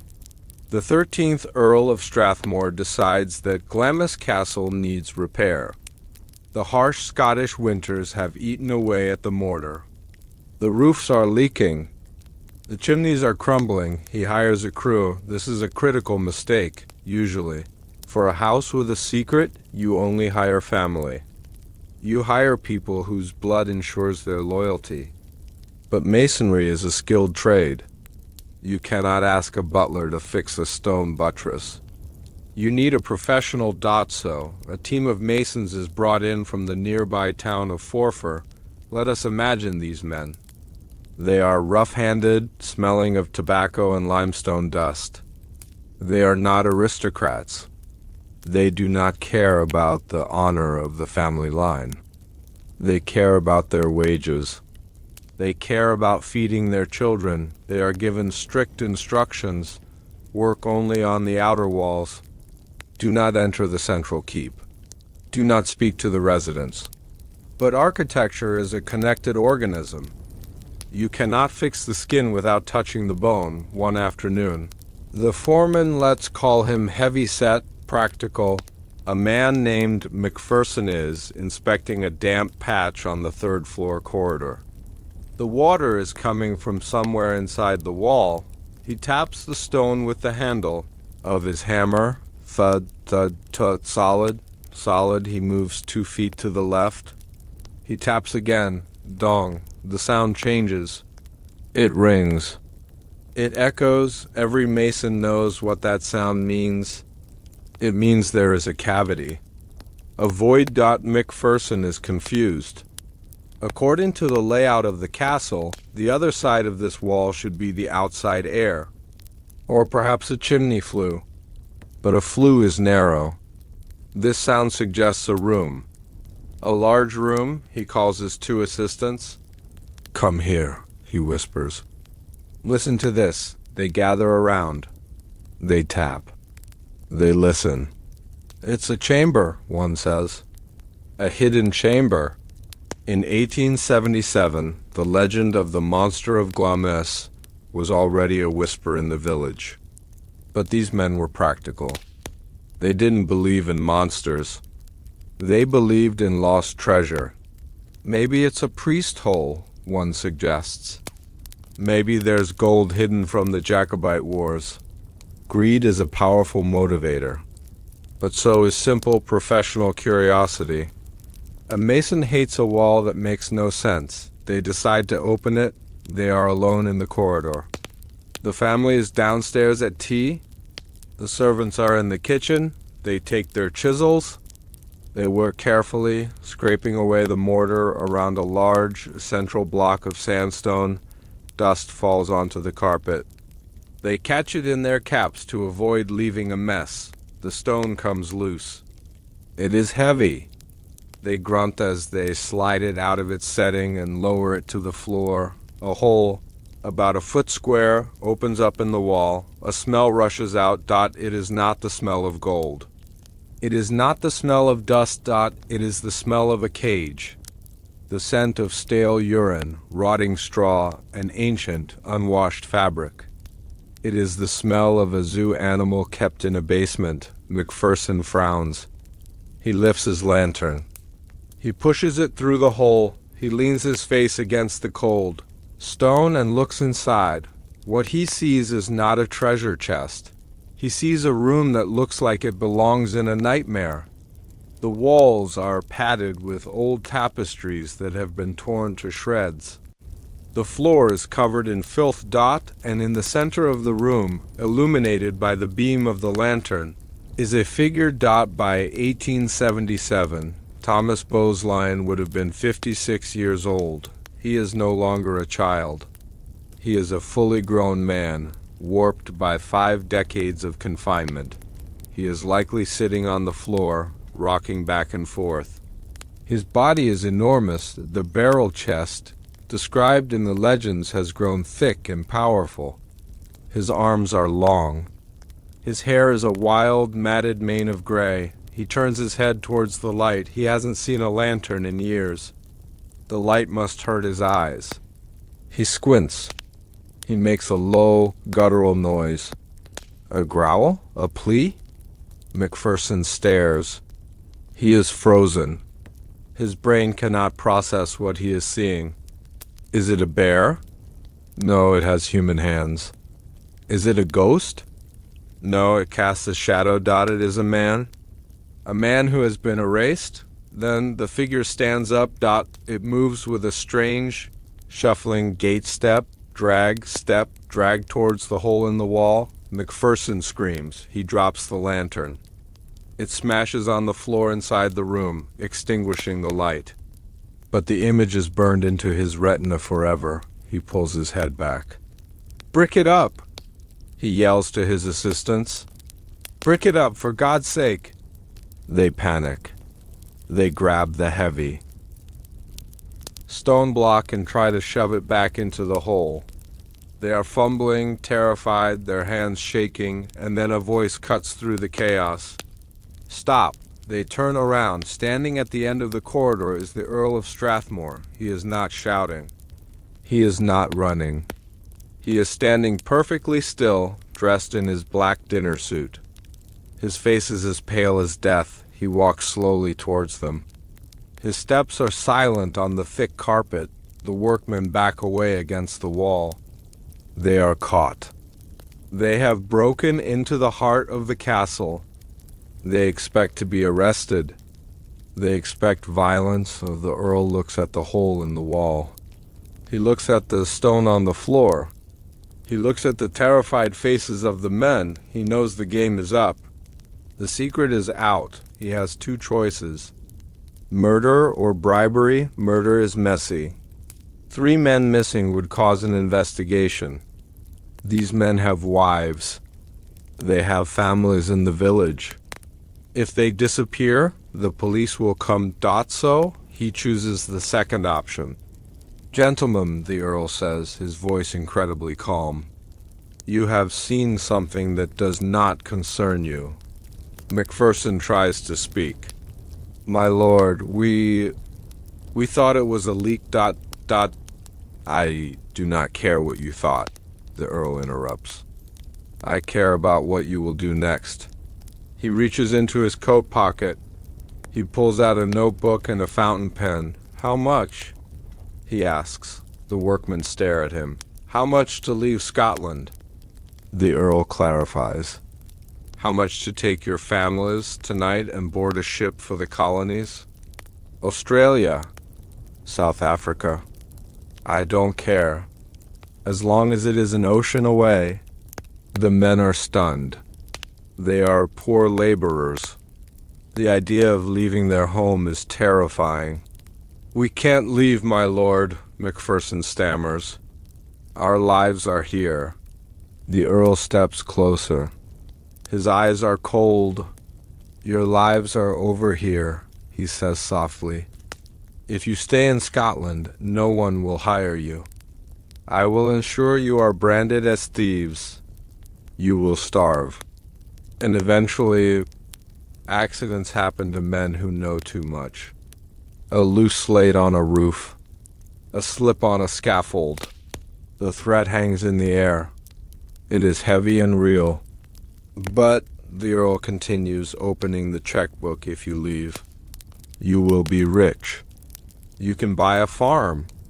You can build a house. You can live like kings. All you have to do is vanish. He writes a figure on the check. He tears it out and hands it to Macpherson. Macpherson looks at the number. It is more money than he could earn in 10 lifetimes. It is fuck you money. It is start a new dynasty money. He looks at his assistants. They nod. They understand. We will go, Macpherson says. Good, the Earl replies. Pack your tools. Leave the stone on the floor. I will finish the work myself. Do not speak to your wives until you are on the train. Do not say goodbye to your friends. Just go. The workmen gathered their tools. They walked down the stairs, past the portraits of the Earl's ancestors. They walked out of the heavy front doors into the night. They never saw Glamis Castle again. Spoken by AI narrator. Tone. Detailed, immersive, reflective. The migration of the witnesses is a fascinating study in how secrets reshape the world. Imagine the journey of these men. They arrive home in Forfar that night. They tell their wives, pack everything. We are leaving. The confusion. The tears. Why? Where are we going? We are going to the new world. We are rich. They cannot explain why. They cannot tell the story of the face in the wall. The Earl's money has bought their tongues. Within days, they are on a ship. The SS Great Britain, or perhaps a similar vessel, steaming south through the Atlantic dock as the coast of Scotland disappears below the horizon. They must have felt a strange mixture of relief and guilt. They were escaping the poverty of their class, but they were carrying a burden. They had left a man behind.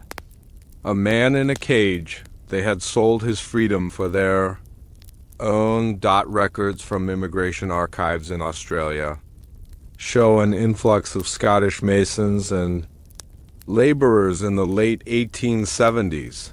Many of them settled in New South Wales and Victoria. They bought land. They became sheep farmers or builders. They prospered.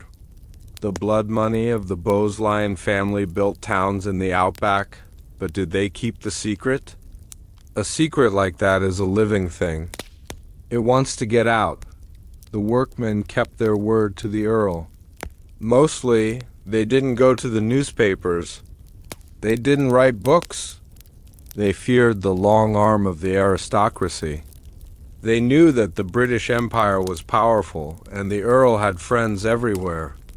Even in Australia, they looked over their shoulders, but on their deathbeds. The fear of the Earl was replaced by the fear of God. You cannot take a lie to the grave.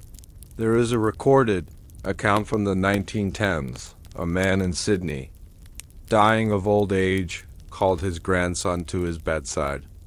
"I have to tell you where the money came from," he whispered. He told the story of the hollow wall. He described the smell. He described the thing. "It wasn't a monster," the old man said, tears running down his face. "It was a man. He looked at me. He wanted help. And I took the money and ran." This confession is how we know the story today. It filtered back from the colonies.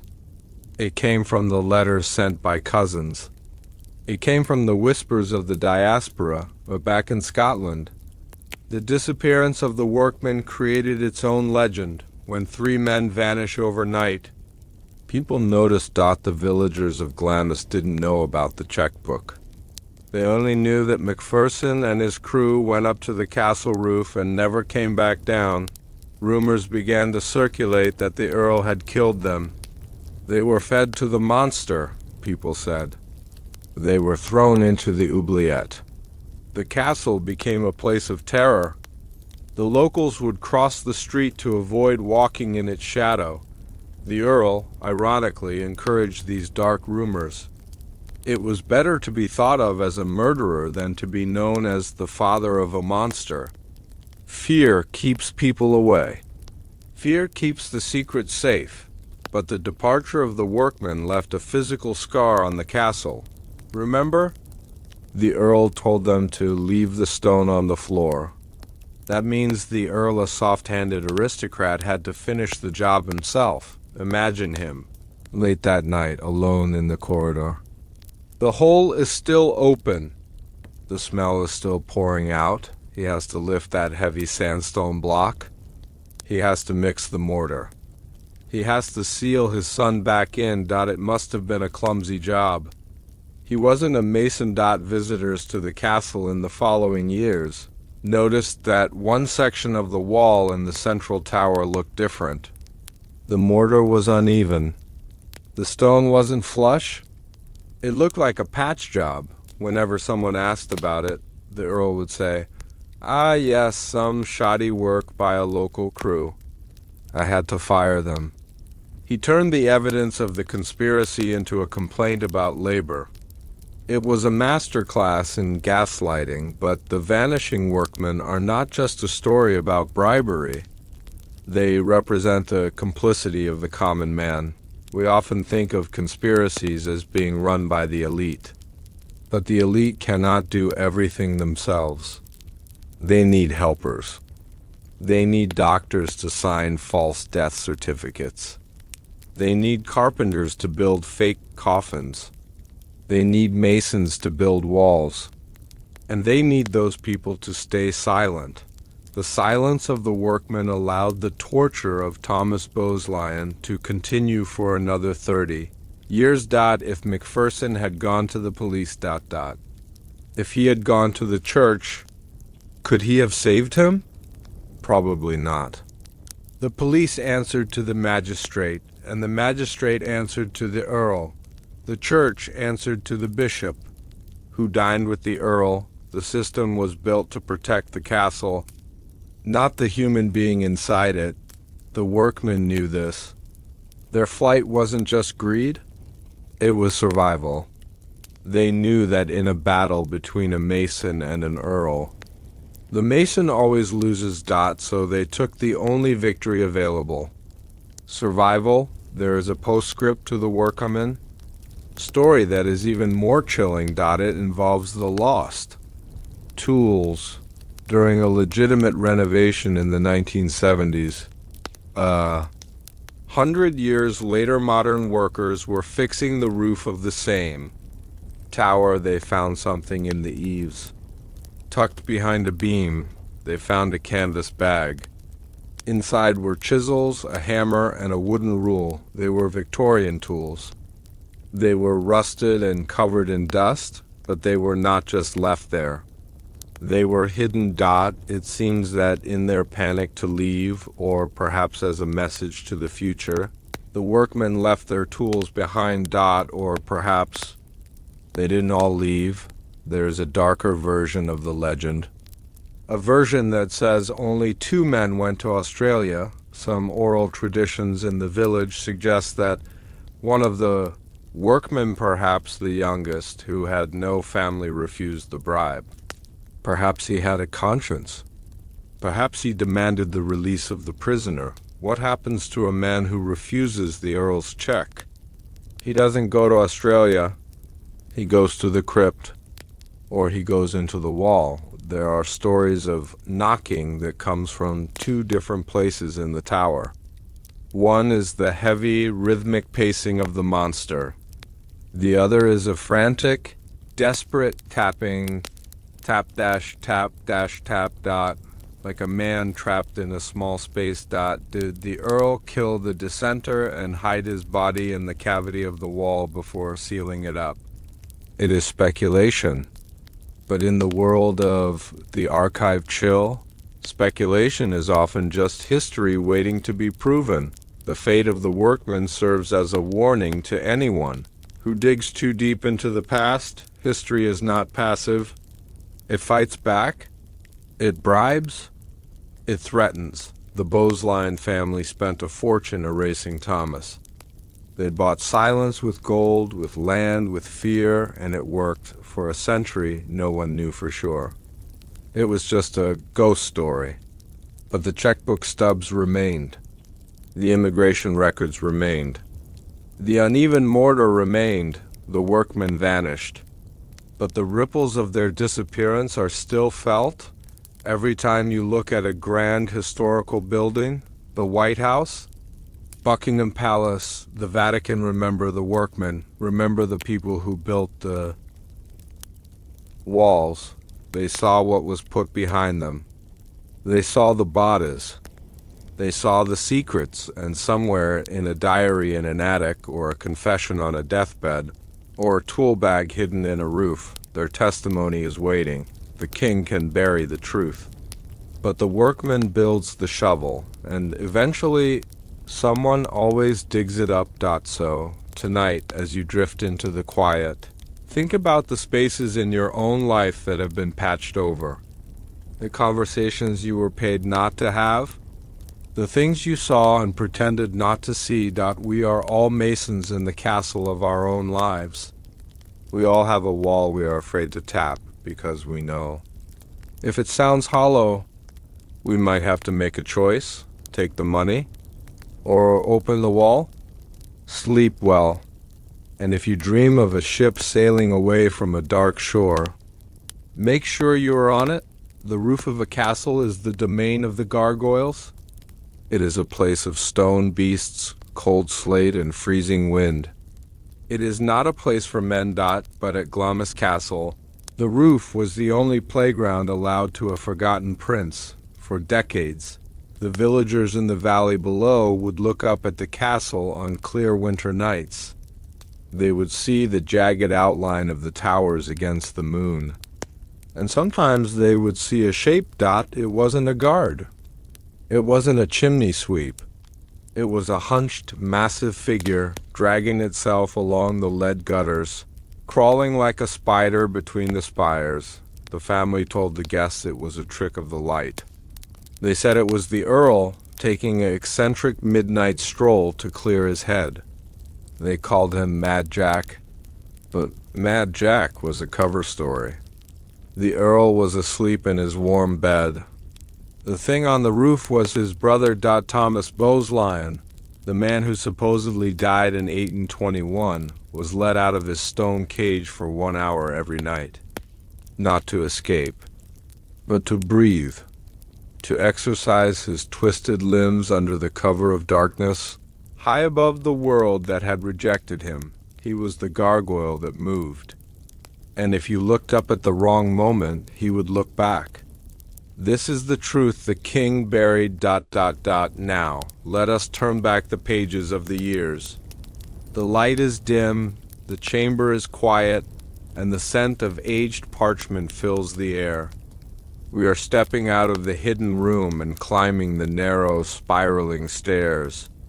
We are going up to the slate and the stars. Let your breathing synchronize with the slow ticking of the grandfather clock. Tick, tock. We are going to witness the midnight walk. To understand this part of the legend, we must understand the anatomy of Glamis Castle. It is a masterpiece of Scottish baronial architecture.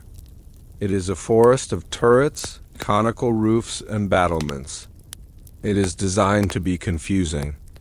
The roofline is so complex that from the ground, it is almost impossible to tell which tower belongs to which room. This complexity was the perfect camouflage. Imagine the routine. It is 1880. Thomas is nearly 60 years old. He has spent the day in the suffocating darkness of the secret chamber. The air in there is stale, recycled, dead. Even a prisoner needs fresh air to survive. If the Earl wanted to keep his brother alive, and we know he did, out of guilt or religious fear, he had to let him breathe. But he couldn't let him out into the gardens. A gardener might see him. A guest might see him. The only safe place was the roof. The secret chamber had access to a narrow service staircase. A staircase that didn't appear on the guest maps. It wound up through the thickness of the walls, emerging through a small trapdoor onto the leads of the central tower every night, at a specific hour, usually around 2 a.m. When the castle was in a deep slumber, the trapdoor would creak open. Can you imagine the sensation for Thomas? For 23 hours a day, he is in a stone box. And then for 1 hour, he has the sky, he climbs out. The cold wind of the highlands hits his face. It must have felt like a slap. It must have felt like freedom. He stands up on the leads because of his deformity, the heavy chest, the shortened legs. His movement is awkward. He doesn't walk like you or me. He shuffles. He uses his long arms to balance himself against the PTS. To a distant observer, he would look less like a man and more like a great ape, or a mythical creature. He paces the length of the roof, back and forth. Below him, the world is asleep. He can see the lights of the village of Glamis in the distance. He can see the moon reflected in the River Dean. Does he understand what those lights are? Does he know that down there, people are living normal lives? That they have families and fires and names? Or is the roof his entire universe? The Mad Jack legend is one of the most persistent stories in the local folklore, the villagers would whisper. The Earl is walking again. They believed that the Earl of Strathmore was an eccentric insomniac who liked to shout at the moon. This rumor was likely started by the family themselves. It was a brilliant piece of disinformation. If a villager said, "I saw a monster on the roof," that leads to panic. If a villager said, "I saw the Earl walking on the roof," that just leads to a chuckle. Oh, the crazy aristocracy. They do strange things. It normalized the anomaly, but there were people inside the castle who knew it wasn't the Earl. The guest. Glamis Castle has many guest bedrooms located in the upper towers. Rooms like the Hangman's Chamber or the King Malcolm Room. These rooms are directly underneath the roof leads. Imagine you are a guest in the Victorian era. You have come for a shooting weekend. You have had a fine dinner of venison and claret. You retire to your room. The bed is warm. The fire is dying down. You drift off to sleep, and then, deep in the night, you are woken up, thud, drag, heavy footsteps. Right above your head, you look at your watch. It is 2 a.m. You lie there listening. It sounds like a man pacing, but the steps are uneven. One foot hits hard, the other drags. You think, who is walking on the roof in the middle of a snowstorm? The next morning at breakfast, you ask the Earl. My lord, you say, buttering your toast. I heard quite a commotion on the roof last night. Is there a guard up there? The table goes silent. The Earl puts down his teacup. He looks at you with eyes that are tired and guarded. It was likely the wind, he says. The slate tiles rattle in the gale. It sounds like footsteps, but it had a rhythm, you insist. It sounded ... Devi.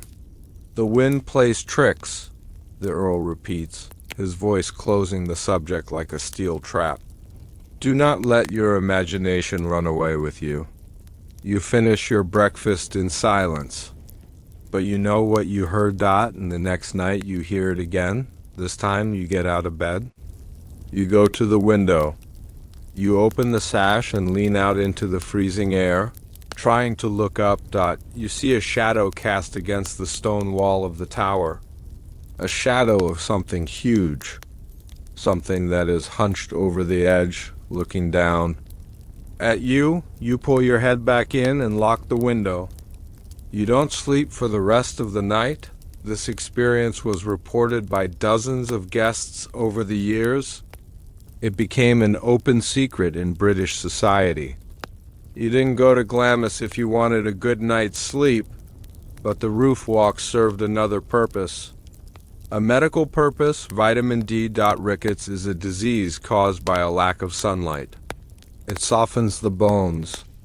For a child born with deformities, rickets would have been a death sentence. It would have made his bones so brittle they would snap under his own weight.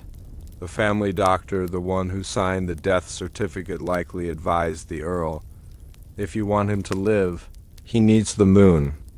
He needs the air. So the roof became his SOLA, RIUM. There is a tragic beauty to this image, the most hidden man in Europe.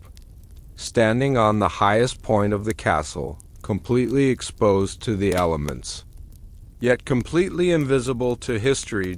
He was the king of the roof, for 1 hour a night. He looked down on the land that should have been his. He owned the view, even if he didn't own his life, but there were close calls. There is a story from the 1890s involving a sentry during a time of political unrest. The Earl had hired private guards to patrol the grounds. One night, a new guard was on duty.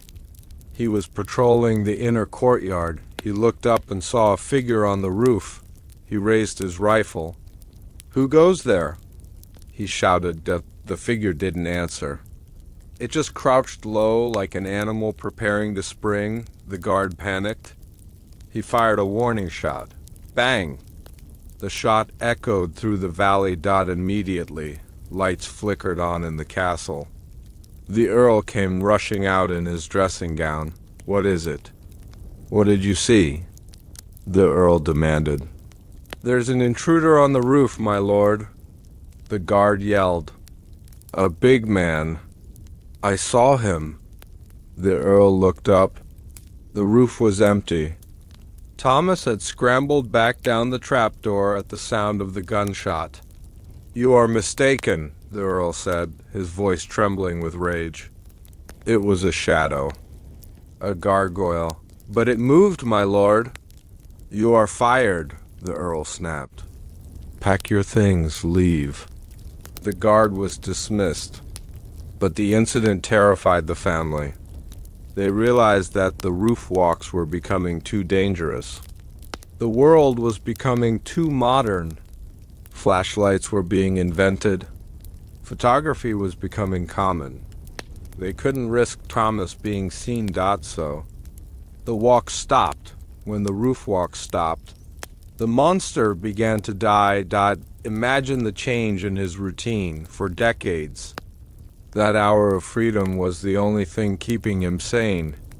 It was his connection to the universe. When the trapdoor was bolted shut from the outside, when he realized he would never feel the wind again, something in him broke. The thumping noises inside the castle became worse. He wasn't just pacing anymore. He was throwing himself against the walls. He was raging against the dying of the light. The servants reported that the blue room became uninhabitable. The vibrations were so strong that pictures would fall off the walls. This brings us to the psychological connection between the roof and the blue room. The blue room is directly below the section of the roof where Thomas walked. Guests who stayed there often reported a specific nightmare. They would dream that the ceiling was lowering. They would dream that a heavy weight was pressing down on their chests. This is a classic symptom of sleep paralysis. But at Glamis, it had a specific trigger. It was the sound of the footsteps above, even after the walk stopped. The memory of the sound seemed to linger in the stone. Psychic researchers call this stone tape theory, the idea that intense emotional energy can be recorded by the environment and replayed later. Thomas's midnight walks were not casual strolls. They were walks of intense longing, intense loneliness, intense pain. He was pouring his misery into the slate tiles. So even today, when you sleep in the upper towers of Glamis, you might hear it thud, drag, you might look at the ceiling and feel that something is up. They're waiting, pacing, but let's go back to the physical reality of the roof. There is a section of the battlements known as the Madril's Walk. It is a narrow strip of lead, bordered by a low stone wall. It is dangerous. A slip would mean a fall of 100 feet to the cobblestones below. Why didn't he jump?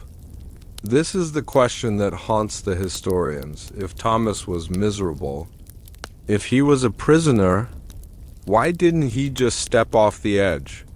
He had the opportunity every night for 50 years. One step, and the pain would be over, but he didn't, single quotes, Perhaps he didn't understand death. Perhaps, having lived his whole life in a cage, he didn't know what end meant, or perhaps he was afraid of hell. Remember the baptism. He was a Christian. He had been baptized Thomas. Even if he wasn't taught to speak, he might have been taught to fear God. The Earl was a religious man. Did he tell Thomas that suicide was a sin? Did he terrify him with stories of eternal fire? Stay on the roof, Thomas. If you jump, you go to a place darker than your room. So he stayed. He endured. He became a master of the roof. He knew which tiles were loose. He knew which gargoyles offered the best shelter from the wind. He likely befriended the crows. There is a strange detail in the family archives about excessive food bills for meat. Some of that meat was for Thomas. But did he share it? Crows are intelligent birds. They gather where there is food. Villagers noticed that the central tower of Glamis was always covered in crows. Even when the rest of the castle was clear, they were waiting for the feeder. Imagine Thomas, the monster of Glamis, sitting on the cold lead roof, surrounded by a murder of crows. They are his only friends. They don't judge his face. They don't care about his lineage. They just want the scraps of mutton he saved from his dinner. It is a moment of strange, Gothic tenderness. The outcast prince and his birds, this image changes our perception of him. He wasn't a mindless beast. He was a lonely soul seeking connection, even if it was just with a bird, but the roof also offered him a view of the other life from the high tower. He could look down into the inner courtyard. He could see the carriages arriving. He could see the ladies in their colorful dresses. He could see the children playing with hoops and balls. He could see his brothers and sisters. Did he recognize them? Did he know that the boy riding the pony was his younger brother, the one who would inherit his title? The jealousy must have been corrosive. To see the life you were supposed to have playing out like a theater production below you. While you shiver in the cold. This voyeurism is the cruelest part of the punishment. He was close enough to see it, but too far to touch it. Today, the roof of Glamis Castle is quiet. The trapdoor is sealed. The lead has been replaced. The crows still gather, but they no longer wait for the midnight visitor. But the legend of the walker remains. Roofers who work on the castle today still report strange things. They say that tools go missing. They say that sometimes when they are working on the flashing, they feel a cold hand on their shoulder. They say that the wind up there sounds like breathing. Something on the roof has become part of the castle's DNA, and it forces us to ask a question about the nature of monsters. Who was the monster in this story? Was it the deformed man who just wanted to see the moon? Or was it the family who forced him to live like a gargoyle? The Earl of Strathmore looked at his brother and saw a creature that needed to be hidden, but if you could have stood on that roof in 1880... If you could have looked into Thomas's eyes, you might have seen something different. You might have seen a man who was more connected to the heavens than anyone else in the castle.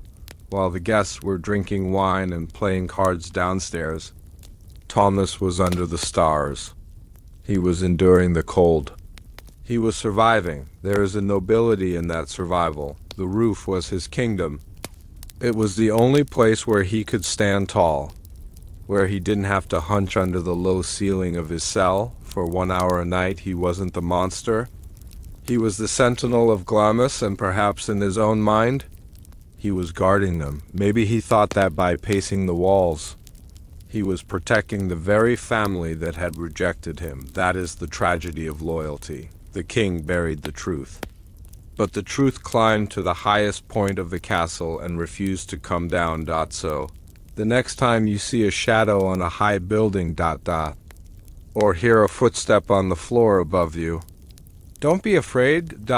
It might just be someone looking for a little bit of light in a world that has locked them in the dark. It might be Thomas taking his walk. Let him pace. He has earned the view. The greatest trick the Bloodline family ever pulled was convincing the world that the thing in the tower was a monster.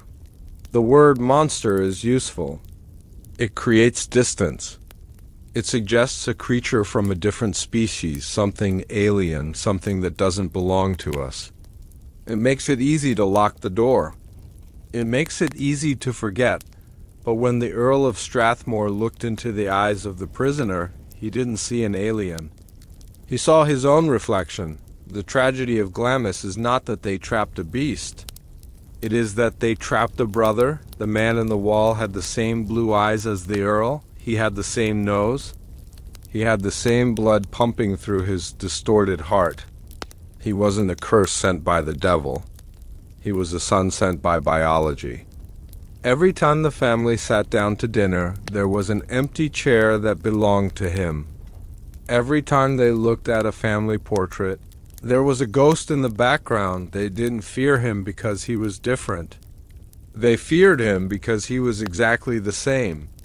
This is the truth the king buried... Now, let us turn back the pages of the years. The light is dim, the chamber is quiet, and the scent of aged parchment fills the air. We are stepping away from the horror of the rooftop and entering the intimacy of the family parlor. The fire is crackling. The velvet curtains are drawn. Sit back. Close your eyes. We are going to examine the bonds that are stronger than stone, the bonds of blood. To understand the true horror of the Glamis mystery, we have to strip away the Gothic legends. Forget the vampires. Forget the ghosts. Forget the Toadman stories. Let us look at the human reality. Thomas Bowesline was born into a large family. He was the firstborn, yes, but he was not the only child. The 11th Earl and his Countess had other children. Healthy children. Beautiful children. Imagine the nursery at Glamis Castle. In the 1820s and 30s. It is a place of laughter. Wooden toys on the floor. Rocking horses. Nannies in starched white aprons. Sunlight streaming through the windows. The brothers and sisters of Thomas grew up in this paradise. They were taught to read. They were taught to ride ponies. They played hide-and-seek in the endless corridors, but there was one rule in their games. Never go near the square tower. Children are intuitive. They know when adults are lying. Imagine the young siblings. Thomas's brothers walking past that heavy oak door. With the tapestry hanging over it. They would hear sounds. Thump, drag, thump. They would ask their nanny, "What is in there?" And the nanny would tighten her grip on their hands and say, "Nothing. It is an old storage room. It is dangerous. The floor is rotten. Never go there." But they knew that nothing didn't cry at night. They knew that nothing didn't require trays of food to be left outside the door. This is the psychological torment of the brother aspect. Thomas wasn't a stranger.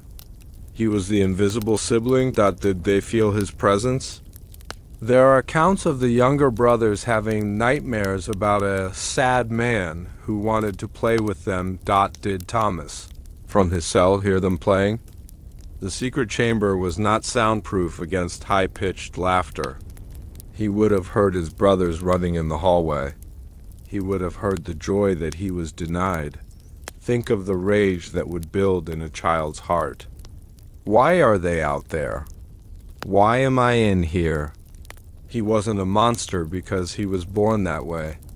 He was made a monster by envy, by neglect, by the realization that his own flesh and blood had discarded him like a broken toy. But the most chilling relationship is between Thomas and the brother who replaced him. The second son died when Thomas was erased. The second son became the heir. He became the future Earl. He inherited the title that belonged to Thomas. He inherited the money. He inherited the future, but he also inherited the guilt. We spoke of the 21st birthday initiation. Let's look at that moment again, but through the lens of brotherhood. The young heir is taken to the secret room. He expects to see a ghost or a skeleton. Instead, he sees a living man. A man who looks vaguely like him. A man who is wearing rags. The father says, "This is your brother. He is the true Earl. You are living his life." Imagine the weight of that. Every bite of food you eat, you stole from him. Every fine coat you wear belongs to him. The roof over your head is his. You are not the lord of the castle. You are the usurper. This knowledge destroyed the happiness of the Bowesline men. They became known for their grim demeanors. They drank heavily. They died young or became recluses. They were haunted not by a dead ghost, but by a living brother who was rotting in the next room. It is a story of Cain and Abel, but twisted. Cain didn't kill Abel. Cain locked Abel in a box and sat on the lid for 80 years. The concept of the brother also challenges our definition of humanity. In the 19th century, physical deformity was often seen as a sign of a missing soul. If a child looked like a beast, the church and society argued that he was a beast. It was a way to dehumanize them, to make the cruelty acceptable. It's okay to lock him up, they told themselves. He doesn't feel like we do. He is an animal. But the accounts of the workmen, the ones who saw him tell a different story. Remember the mason who said Thomas looked at him with eyes that knew who he was? That is not the look of an animal. That is the look of a conscious human being. Animals don't have eyes that convey sadness. Animals don't have eyes that plead for help, Thomas felt. He felt the cold. He felt the hunger. He felt the loneliness, and most importantly, he felt the betrayal. He knew who the people outside the door were. He likely recognized the voice of his mother, the Countess of Strathmore. Let us spare a thought for her. A mother's bond with her firstborn is primal. It is biological. Did she really just walk away? The official story says she was depressed. But perhaps late at night when the castle was asleep, she went to the door. Perhaps she sat on the floor outside the tapestry and whispered to the wall, "I'm sorry. I'm sorry. I'm sorry." Did Thomas hear her? Did he press his ear against the cold stone, trying to catch the sound of the woman who gave him life but refused to give him a life? There is a legend that Thomas had a toy when the room was allegedly breached in the 20th century, a rumor we will explore later. It is said that among the filth and the dust they found a small wooden soldier, a toy from the 1820s, who gave it to him. The Earl wouldn't have given him a toy. The Earl gave him food and stones, the nursemaid. Maybe, but is it possible that a young, curious brother, slipped it under the door? A secret gift. A tiny act of rebellion against the family lie. Here, brother, you can play too? If that wooden soldier existed, it is the most tragic object in Scotland. It represents the connection that could have been. Thomas wasn't a monster. He was a boy who grew old in the dark. The DNA of the monster did not disappear when Thomas died. This is the part of the story that reaches out of the past and touches the present, the Bowes-Lyon. Family is not just any aristocratic family. They are the ancestors of the current British royal family. Queen Elizabeth, the Queen Mother, was a Bowes-Lyon. She was the daughter of the 14th Earl. She grew up at Glamis Castle in the early 1900s. Thomas was her great-uncle. Did she know? She was a sharp, intelligent woman. She lived in that castle during her childhood. She must have heard the stories. She must have felt the atmosphere when she married the future King George VI. The monster of Glamis became a matter of national security if the press in the 1920s or 30s had found out that the future queen's uncle was a deformed monster hidden in a wall. The eugenics-obsessed society of the time would have gone into a frenzy. Bad blood, they would have screamed. The royal line is tainted. This explains the extreme secrecy. It explains why the family never speaks of it. It explains why the archives are locked, but biology doesn't care about secrets. We mentioned Nerissa and Catherine Bowes-Lyon earlier. The Queen's cousins, born in 1919 and 1926, born with severe developmental disabilities. They were institutionalized in 1941. They were listed as dead in the peerage books in 1963, but they were alive. Catherine lived until 2014. They were hidden away in the Royal Earlswood Hospital. No royal visits. No birthday cards. Just silence. This proves that the Glamis instinct didn't die with Thomas. The instinct to hide the broken family. Members is a hereditary trait of the Bowes-Lyons. Thomas was the prototype. He was the first victim of a family policy, perfection or erasure, if you were beautiful. You became a queen, if you were broken. You became a ghost, there is no middle ground in that dynasty. This realization transforms Thomas from a scary legend into a martyr. He suffered so the others could shine. He took the darkness so his brothers could stand. In the light. In ancient cultures, this is called a sin eater, a person or animal who takes on the sins of the community so the others can be pure. Thomas was the sin eater of Glamis. He absorbed the genetic curse. He lived the nightmare so his brother could live the dream of being an earl. When you look at it this way, he isn't a monster at all. He is a savior, a twisted, tragic savior who was crucified on a cross of stone walls. The workmen who saw him described his size: enormous, strong. Imagine if he had been born in a different time, or a different family. With that strength, he could have been an athlete. He could have been a laborer.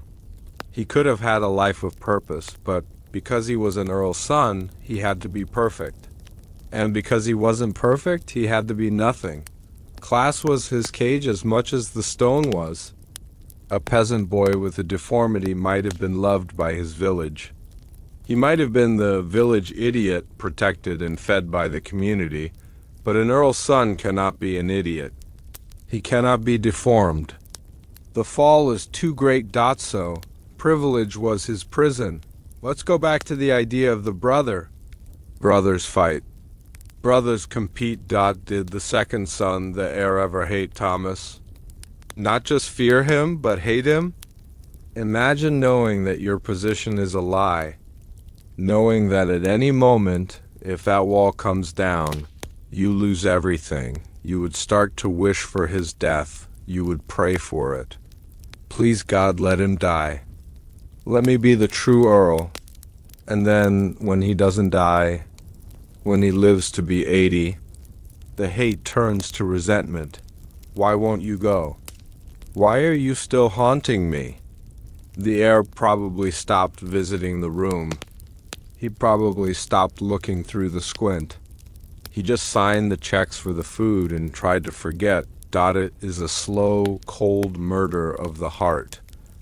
And what about Thomas's feelings toward his brother? Did he hate the man who walked in the sunlight? Or did he love him? Maybe he watched his brother from the roof and felt pride. That is my blood. He looks good on a horse. We will never know. Thomas had no voice. He left no diary. All we have is the silence, but sometimes silence is the loudest scream of all. The story of the monster of Glamis is usually told as a ghost story, a scare for the tourists, but it is actually a story about family. It is a story about what we do when our loved ones don't fit the picture we painted for ourselves. Do we change the picture? Or do we crop them out? The Bloodline family chose to crop Thomas out. They took a pair of scissors to reality and cut him away. But the hole in the picture remains. When you visit Glamis Castle today, you can feel the absence. The guides will tell you about the Queen Mother. They will tell you about Macbeth. They will show you the fine china and the tapestries, but they won't show you the room. They won't tell you the name of the firstborn son of the 11th Earl. His name is not on the family tree in the guidebook, but he is there. He is in the mortar of the walls. He is in the draft that blows through the great hall. He is in the uneasy dreams of the people who sleep in the tower. Thomas Bloodline, the brother who never was. He reminds us that monsters are not born. They are made by silence. They are made by shame. They are made by the people who say, I love you, to one child and get in the wall. To the other. As we close this chapter of the archive, ask yourself a question. Who is the missing person in your family tree? Every family has one. The uncle who went away. The cousin no one talks about. The black sheep. We all have a secret chamber. We all have a wall we built to hide the things that make us uncomfortable. Thomas is the patron saint of the hidden, and perhaps, in the end, he found a strange kind of peace. He outlived them all. The parents who rejected him died. The brother who usurped him died, but Thomas kept going, pacing, breathing, surviving. He was the last one standing in the dark, and in that darkness, maybe he realized the truth. He wasn't a prisoner. They were prisoners of their image, prisoners of their fear, prisoners of their lies. He was the only one who was truly real, the average life. Expectancy in the 19th century was 40 years. Disease, war, and infection claimed the weak early. But in the cold stone womb of Glamis Castle, something defied the laws of biology. The prisoner known as the monster did not just survive. He endured. He lived through the reign of King George IV. He lived through the entire Victorian era. He lived to hear the guns of World War I echo in the distance, while his brothers aged, withered, and died in their warm beds. The man in the wall kept breathing. He lived for 100 years in absolute darkness. How does a human being survive a century of solitary confinement without sunlight, without love, without hope? The answer lies in the blood itself. The bloodline family possesses a genetic secret, a terrifying vitality that keeps the heart beating even when the soul has shattered. The Queen Mother lived to be 101, and her uncle, the monster, matched her year for year. He was the impossible centenarian, the ghost that refused to leave the flesh. This is the truth the king buried. Now, let us turn back the pages of the years.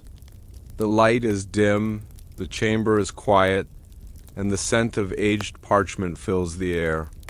We are stepping out of the frantic pace of history and entering the slow, heavy time of the stone. Relax your shoulders. Unclench your jaw. Let the outside world fade away.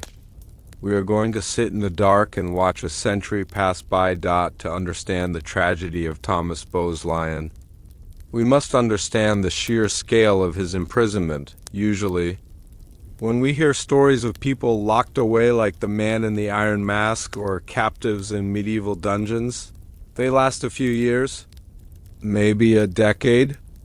Then mercy comes in the form of death, but Thomas was different. Thomas was built to last. Born in 1821, died according to the secret archives around 1921. Think about what happened in the world during that time. When he was born, Napoleon had just died. People traveled by horse and carriage. The nights were lit by tallow candles. When he died, airplanes were flying in the sky. The radio had been invented. The world had fought the Great War. Einstein was rewriting physics. The entire human race moved from the Middle Ages into the modern age. But inside the secret chamber, it was always 1821. The room never changed. The straw mattress was replaced perhaps, but the stone walls remained the same. The darkness remained the same. Thomas became a living fossil, a relic of a bygone era, trapped in amber. Let us explore the biology of this survival. We know that the Bloodline family has a genetic predisposition for extreme longevity. Elizabeth Bloodline, the Queen Mother, was famous for her constitution. She drank gin, she ate rich food, and she lived to be 101 with a smile on her face. It seems that Thomas inherited this same iron constitution, but in his case, it was a curse. If he had been a weak child, he would have died in the 1830s. The problem would have been solved. The family would have been spared the shame, but his heart was too strong. His lungs were too clear. Imagine the Earl, his father, or later his brother, waiting for news. Every morning, asking the nursemaid, "Is he still with us?" And every morning the answer, "Yes, my lord. He ate all his porridge." It must have felt like a divine punishment. God was keeping him alive to remind them of their sin. But what happens to a human body when it lives in the dark for 100 years? We have to look at the medical reality. Without sunlight, the skin loses all pigment. Thomas would have been white as a sheet of paper, translucent. You would have been able to see the blue veins pulsing beneath his skin like a map of rivers dot his eyes. Unused to bright light would have changed. Pupils permanently dilated, trying to catch every photon. They might have appeared entirely black, or milky white if cataracts developed, and his size, we've mentioned the barrel chest. This deformity likely made him look top-heavy. As he aged, gravity would have compressed his spine. By the time he was 80, he would have been a hunched, crab-like figure, but the most terrifying aspect is the hair. Hair and fingernails continue to grow. Unless the nursemaid cut them, which would have been a dangerous task, with a grown man he would have had a beard that reached the floor. Fingernails that curled like claws, a century of growth. To the few people who saw him in his final years, he wouldn't have looked human at all. He would have looked like a creature from folklore. A troll, an ancient spirit of the earth. But inside that shell was a mind. What does a mind do for 100 years of silence? It builds worlds. Psychologists suggest that prisoners in isolation often develop paracosms, elaborate imaginary worlds. Did Thomas believe he was a king? Did he have imaginary courtiers? Did he talk to the stones as if they were his subjects? Or did he possess a different kind of intelligence? Some legends say that he developed the sight, that because he was cut off from the physical world, he became attuned to the spiritual one, that he knew when people in the castle died before the doctors did, that he would howl ... Moments before death occurred. Let's look at the keeper timeline. This is the most tragic part of the longevity. Thomas outlived everyone who ever loved him or hated him. Father, 11th Earl, the man who made the decision to lock him up. He died in 1846. Thomas was 25, the brother, 12th Earl, the usurper, the one who grew up with him. He died in 1865. Thomas was 44, the nephew, 13th Earl, the one who built the brick wall. He died in 1904. Thomas was 83, the great-nephew, 14th Earl, the father of the Queen Mother. He inherited the problem. By the time the 14th Earl took over in 1904, Thomas was an old man. To this young, modern Earl, Thomas wasn't a brother. He wasn't even an uncle. He was a myth. A burden passed down like a piece of bad furniture. The thing in the tower? Did the 14th Earl even visit him? Or did he just pay the bills? This is where the connection snaps. In the early years, there was guilt. There was a personal relationship. In the later years, there was only administration. Thomas had become a line item in the ledger. Expenses, £50 per annum for the tower room. Imagine the loneliness of being cared for by people who don't even know your name. To them, you are just a job. A dirty secret to be fed and cleaned, and yet Thomas kept living. Why? What was his motivation? Maybe he was waiting for the wall to come down. Waiting for an apology. Waiting for God. There is a story from 1908. A new maid was hired. She didn't know the rules. She heard a voice singing, not screaming, singing, a low, raspy voice, humming a tune that sounded like a nursery rhyme from the 1820s, a song that hadn't been sung in Scotland for 80 years. She followed the sound to the tapestry. She listened. It was a lullaby. Thomas, at age 87, was singing himself to sleep with the only song he remembered. The song his mother sang to him before he was erased. This detail breaks the heart. It shows that the child was still in there. Beneath the gray hair, beneath the monster's skin, the 7-year-old boy was still waiting for his mother to come back. As the 20th century dawned, the existence of the centenarian became a serious problem. The world was becoming transparent. Census takers were more thorough. Tax collectors were more aggressive, and the family was rising in prominence. The young Elizabeth Bowes-Lyon, the future queen, was running around the castle. She was a bright, happy child. It was too dangerous to have a 90-year-old monster living 3 floors above the future Queen of England. If he escaped, if he was seen, the scandal would be global. And Thomas was becoming unpredictable. Senility. Dementia is cruel enough in a normal elderly person, but in a man locked in the dark? The servants reported that the tapping changed. It became frantic. He would pound on the wall for hours. Bang, bang, bang. He would scream names that no one recognized. Names of dead dogs. Names of dead servants. He was losing the last thing he had, his mind. The Earl must have discussed it. What do? We can't kill him, was always the answer. It is a sin. So they waited. They prayed for nature to take its course, but the Bowes-Lyon blood is stubborn. 1910 passed. 1914 passed. The war started. Young men from the village went to die in the trenches of France. Thousands of them. Healthy, strong boys, cut down by machine guns, and yet the old man in the tower lived on. There is a bitter irony here. The flower of Scotland was dying in the mud of the Somme, while the weed in the castle tower refused to wither. It makes you wonder about the nature of fate. Why does death take the young and leave the suffering? Finally, we reach the end. The date is uncertain. The archives are deliberately vague, but it is believed to be around 1921. Thomas would have been 100 years old. The end likely didn't come with a bang. It came with a silence one morning. The keeper, the loyal servant entrusted with the key, went to the hatch to deliver the bread and water. Usually, the tray from the night before would be empty, but this morning, the tray was untouched. The keeper knocked. Tap, tap. No answer.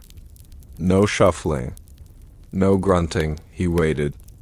He came back at lunch. The tray was still there. He went to the Earl. "My lord," he whispered. "He hasn't eaten." The Earl, the 14th Earl, must have felt a wave of relief so profound it nearly knocked him over. "Open the door," he ordered. They had to break the seal. The masonry that had been patched and repatched over the years, they opened the secret door. The air that rushed out was ancient. It smelled of a century of confinement. They walked in with lanterns. And there he was, lying on the straw mattress, or perhaps on the floor, curled up in the fetal position, the monster of Glamis. The rightful Earl of Strathmore. He was dead. He looked, according to the whispers, like a fallen tree. His skin was like bark. His hair was a silver shroud covering his entire body. He was tiny. Age had shrunk him. The giant was now just a bundle of bones. But his face say that in death the muscles relax. The tension goes away. They say that when they looked at his face, the deformity seemed less pronounced. He looked peaceful. He looked finally like a Bowes-Lyon. He looked like the brother they had lost. But now came the final problem. The disposal. You cannot call an undertaker for a man who doesn't exist. You cannot get a death certificate for a man who died in 1821 if they buried him in the churchyard. Someone might dig him up. If they burned him, the smell would alert the village. So They did the only thing they could do. They buried him in the room. This is the secret within the secret. They didn't take him out of the tower. They pulled up the flagstones of the floor. They dug a pit in the foundation of the secret chamber itself. They placed his body in it, no coffin. Just wrapped in the sheet he died in. They filled the pit. They replaced the stones, and then they walled up the door. Permanently, this time there was no squint. No hatch, no tapestry. They used solid stone blocks. They plastered over it. They painted it. They erased the room completely. Thomas Bowes-Lyon wasn't just imprisoned in that room. He became part of the structure. His bones are now part of the castle's geometry. He is the anchor of the tower. There is a concept in architecture called a foundation sacrifice. In ancient times, builders would bury a living animal or sometimes a child under the cornerstone of a fortress. They believed the spirit would protect the walls. It would make the castle strong. The Bowes-Lyons didn't intend to perform a sacrifice. But that is what they did, by burying Thomas in the foundation of the tower. They'd bound his energy to the building forever. This explains the atmosphere of Glamis. Why do visitors feel sad when they enter? Why is the air so heavy? Because you are walking on a grave. The whole castle is a headstone, but let's think about the number 100 years. Century is a long time to think. If Thomas had a soul, and we must believe he did, what did he learn in that century? Did he learn to hate?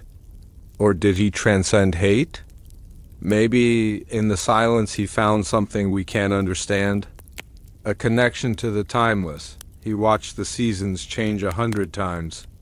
He watched the light move across the floor 36,000 times. He was the ultimate monk, the ultimate hermit, and in his endurance he defeated them. They tried to erase him, but he outlived them. They tried to silence him. But his story is now the most famous thing about their family. He won. The creature in the dark became the legend in the light. Today, if you go to Glamis, you might see a guide pause near the square tower. They might look at a specific section of the wall. They know he is in there. The current family knows. He is in there, but they will never tear down the wall. Because to find the bones would be to admit the crime. So Thomas sleeps. He sleeps the deep sleep that he was denied for a century. But is he gone? Energy doesn't die. Some say that on the night of his 100th birthday, October 21st, 1921, strange light was seen above the tower. A ball of blue fire that hovered for a moment, then shot straight up into the stars. Was that him? Finally breaking the roof? Finally going home? We like to think so. We like to think that after 100 years of stone, he finally got his wings, but until the castle falls, until the stones crumble to dust, a part of him remains. He is the reminder that you can hide the body, but you cannot hide the time. 100 years. Counted in your head. 1, 2, 3. Now imagine. Every number is a year in a box. That is the weight of the secret, and that is why the king buried the truth. Because the truth was too heavy to carry, we like to think that curses are magic. We imagine witches, cauldrons, and spells cast under a full moon. But the most terrifying curses are not written in grimoires. They are written in blood. The Bowes-Lyon family didn't need a witch to doom them. They did it to themselves. For centuries, the aristocracy of Europe played a dangerous game. They married their cousins. They married their nieces. They kept their blood pure to protect their titles and their land. But biology has a price. When you close the circle of DNA, you invite monsters in. The monster of Glamis was not a random accident. He was a warning shot. He was the first symptom of a genetic glitch that would haunt the queen's lineage for generations, and the terrified family didn't stop hiding them. In 1987, the world discovered that the Queen's own cousin's two women listed as dead in the history books were actually alive, locked in a mental asylum, forgotten by the very people who sat on the throne. The wall didn't fall in 1921. It just moved to a hospital. This is the truth the king buried ... Now, let us turn back the pages of the years. The light is dim, the chamber is quiet, and the scent of aged parchment fills the air. We are stepping away from the individual tragedy of Thomas and looking at the wider tapestry of fate. Take a deep breath. Let the tension leave your shoulders. We are going to trace the invisible line that runs through history ... To understand the curse. We must first understand the obsession of the ruling class ... In the 18th and 19th centuries. The British aristocracy was a small world. Everyone knew everyone. And more importantly, everyone was related to everyone. The Boleyn family was powerful. They owned vast estates in Scotland and England. To keep this wealth intact, they married into other powerful families. Families like the Cavendish Bentings, the Wellesleys, the Clintons. But if you look closely at the marriage records, you see a pattern. Second cousins marrying second cousins. Distant relatives reconnecting the bloodline. They called it consolidating power. Nature calls it inbreeding depression. When the gene pool is too small, recessive traits, the hidden ghosts in our DNA begin to surface. Thomas Boleyn, born in 1821, was the manifestation of this danger. His deformity was likely a rare genetic condition. Perhaps it was a mutation caused by the overlapping DNA of his parents. In a normal family, this would be a tragedy. But in a royal-adjacent family, it was an existential threat. Why? Because the right to rule is based on the idea of superiority. Kings and earls are supposed to be better than the common man, stronger, smarter, healthy. They are supposed to be chosen by God. If an earl produces a monster, it suggests that God has looked away. It suggests that the blood is corrupt. So, the curse of the Boleyn bloodline is not just about illness. It is about fear. The fear of being exposed as mortal. The fear of being exposed as broken. Thomas was the first victim of this fear. But he was not the last. Let us fast forward. Past the death of Thomas in the 1920s. Past the bricking up of the room. We arrive in the modern era. The era of flashbulbs and television. The Boleyn family has achieved the ultimate goal. In 1923, Lady Elizabeth Boleyn marries Prince Albert, the Duke of York. He later becomes King George VI. She becomes Queen Elizabeth. The Queen Mother. The family from Glamis Castle is now the family on the throne. The blood of the monster is now the blood of the monarchy. This raised the stakes to a terrifying level. If Thomas had been discovered in 1850, it would have been a scandal for a Scottish earl. But if a genetic defect was discovered in the 1940s, it would have been a crisis for the British Empire. The king and queen were the symbols of national strength during World War II. They had to be perfect. And so the Glamis instinct kicked in again. The instinct to hide. The instinct to erase. This brings us to the tragedy of Nerissa and Catherine. These names were not spoken in the royal household for 40 years. Nerissa Boleyn, born 1919, and Catherine Boleyn, born 1926, were the daughters of John. Bose-Lyon. John was the Queen Mother's older brother. This means Nerissa and Catherine were the Queen Mother's nieces. They were first cousins to Queen Elizabeth II. They were born with severe learning disabilities. Their mental age never advanced beyond that of a young child. They could not speak clearly. They needed full-time care. In any other family, they might have been cared for at home. They might have been loved, but they were Boslians. And the year was 1941. The king was on the throne. The eyes of the world were on the family. What happened next is a mirror image of the 1821 conspiracy. Updated for the 20th century. In 1941, the girls were taken from the family home. They were not put in a secret room in a castle that was too old-fashioned. They were put in the Royal Earlswood Hospital for mental defectives in Surrey. It was a grim Victorian institution, overcrowded, understaffed, a place of cold tiles and locked doors. But the placement wasn't a crime. Many families institutionalized children in those days. The crime was the ERASED. In 1963. The definitive guide to the aristocracy Burke's peerage was published. If you looked up the entry for the Bosline family, you would see the names of Nerissa and Catherine, and next to their names, it said, died 1940 and died 1961. The official record stated they were dead, but they were breathing. They were eating. They were watching television in the day room of the asylum. Who authorized that lie? Who picked up the pen and wrote, died next to the name of a living woman? It wasn't a clerical error. You don't accidentally declare the Queen's cousins dead for 40 years. It was the curse, the same curse that built the wall in Glamis. The belief that the disabled do not count. The belief that if you hide them, they cease to exist. Imagine the scene in 1981.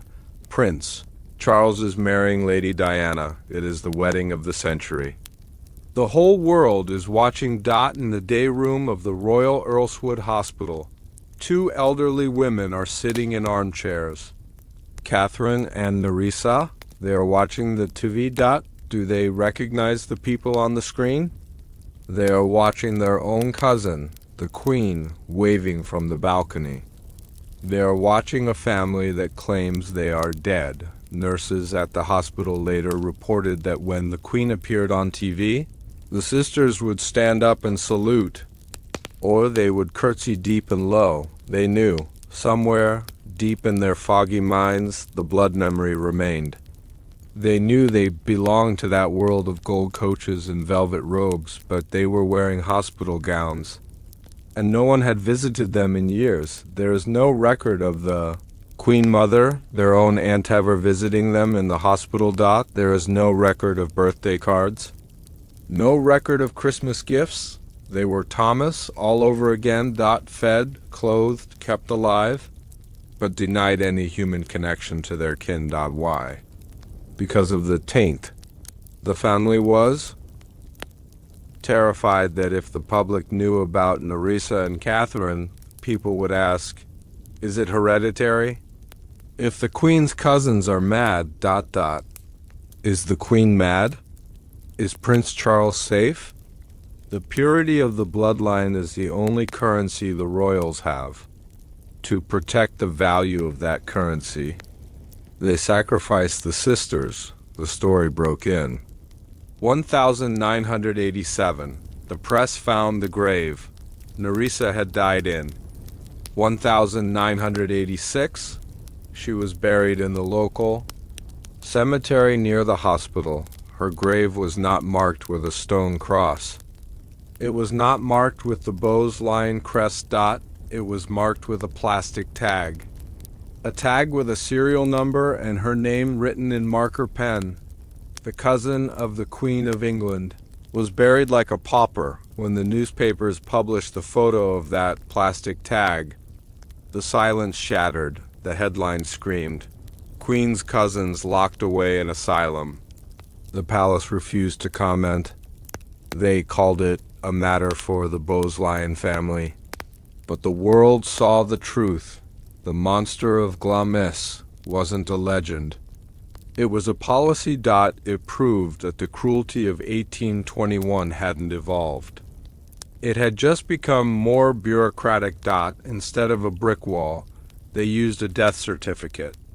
Instead of a stone slot, they used a hospital gate.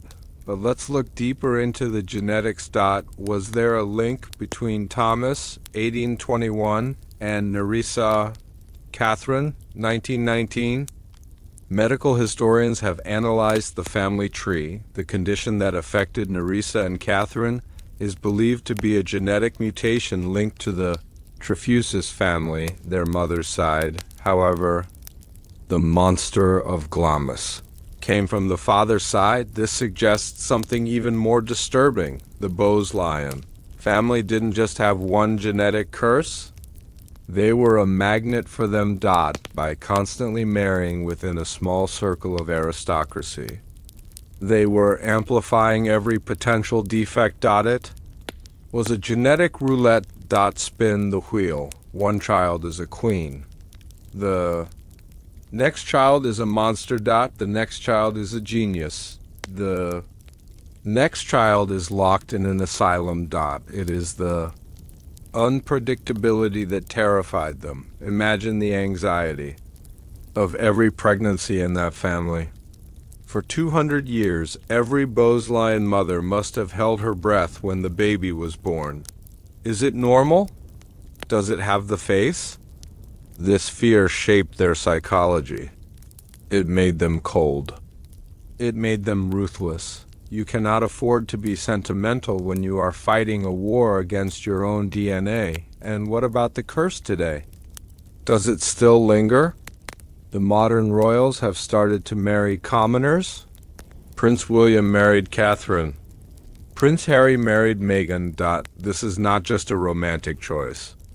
It is a biological necessity. They are bringing fresh blood into the line.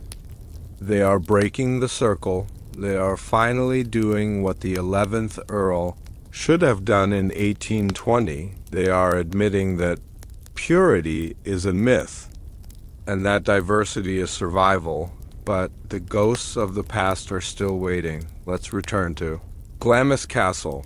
The legend says that the curse is not just genetic, but spiritual. It is said that every heir of Glamis is born with a shadow. Melancholy that follows them. We see this in the history of the Earls. The 13th Earl, the one who paid the workmen to leave, was a recluse. He hated social events. The 15th Earl died of a heart attack shortly after the scandal of his nieces might have been discussed in private circles. The castle seems to drain the life from the men who own it. Is this the monster's revenge? Or is it the weight of the secret? Stress kills. Guilt kills. Living in a house where you know a relative is buried in the wall. Living with the knowledge that your cousins are rotting in a hospital. That creates a toxic stress that eats away at the body. The curse isn't magic. The curse is cortisol. The curse is shame. The archive chill is the feeling of that cold shame radiating through the generations. Let us spare a moment for the inner life of Nerissa and Catherine. Did they suffer like Thomas? They had each other. That is the one mercy in this story. Thomas was alone. The sisters had a hand to hold. Nurses said they were inseparable. They communicated in a language of their own. Noises, gestures, looks. They created a world within the asylum walls. Maybe in that world, they were the princesses. Maybe they didn't know they were being punished, but the betrayal remains. The betrayal is not that they were sick. It is that they were unloved. The curse of the Boslian bloodline is actually a curse of the heart. It is an inability to love anything that isn't perfect. It is a vanity so deep that it overrides maternal instinct. If you can look at your own niece, a vulnerable, harmless woman, and say, she is dead to me because she might embarrass you at a garden party, then you are the monster. Not her. The deformity is not in the limbs or the brain. The deformity is in the soul of the family. This is the ultimate revelation of the archive. We went looking for a physical monster with a hairy chest and a hunchback. We found a moral monster wearing a crown and a suit. Thomas was innocent. Nerissa was innocent. Catherine was innocent. They were the victims of a ruthless PR campaign that lasted 2 centuries. So, is the curse broken? The asylum is closed now. Nerissa and Catherine are resting in peace, finally reunited in the earth. The wall in the castle is still standing, but the silence has been broken. We are talking about it. You are listening to it. By telling their story. We are lifting the curse. A secret loses its power when it is spoken aloud. Thomas. Bloodline is no longer a thing. He is a historical figure. Nerissa and Catherine are no longer heirs. They are recognized members of the family, but there is a warning here for all of us. We live in an age that is obsessed with perfection again. We have genetic screening. We have filters on our photos. We curate our lives to look flawless. We are doing the same thing the Earls did. We are hiding the cracks. We are building our own brick walls to hide the things that don't fit the narrative. The Bloodline story tells us where that road leads. It leads to a lonely room in a tower. It leads to a plastic tag on a grave. It leads to a legacy of fear. True strength is not in purity. True strength is in acceptance. If the 11th Earl had been brave enough to love his son. If the royal family had been brave enough to embrace their cousins. History would be different. Glamis Castle would not be a place of horror.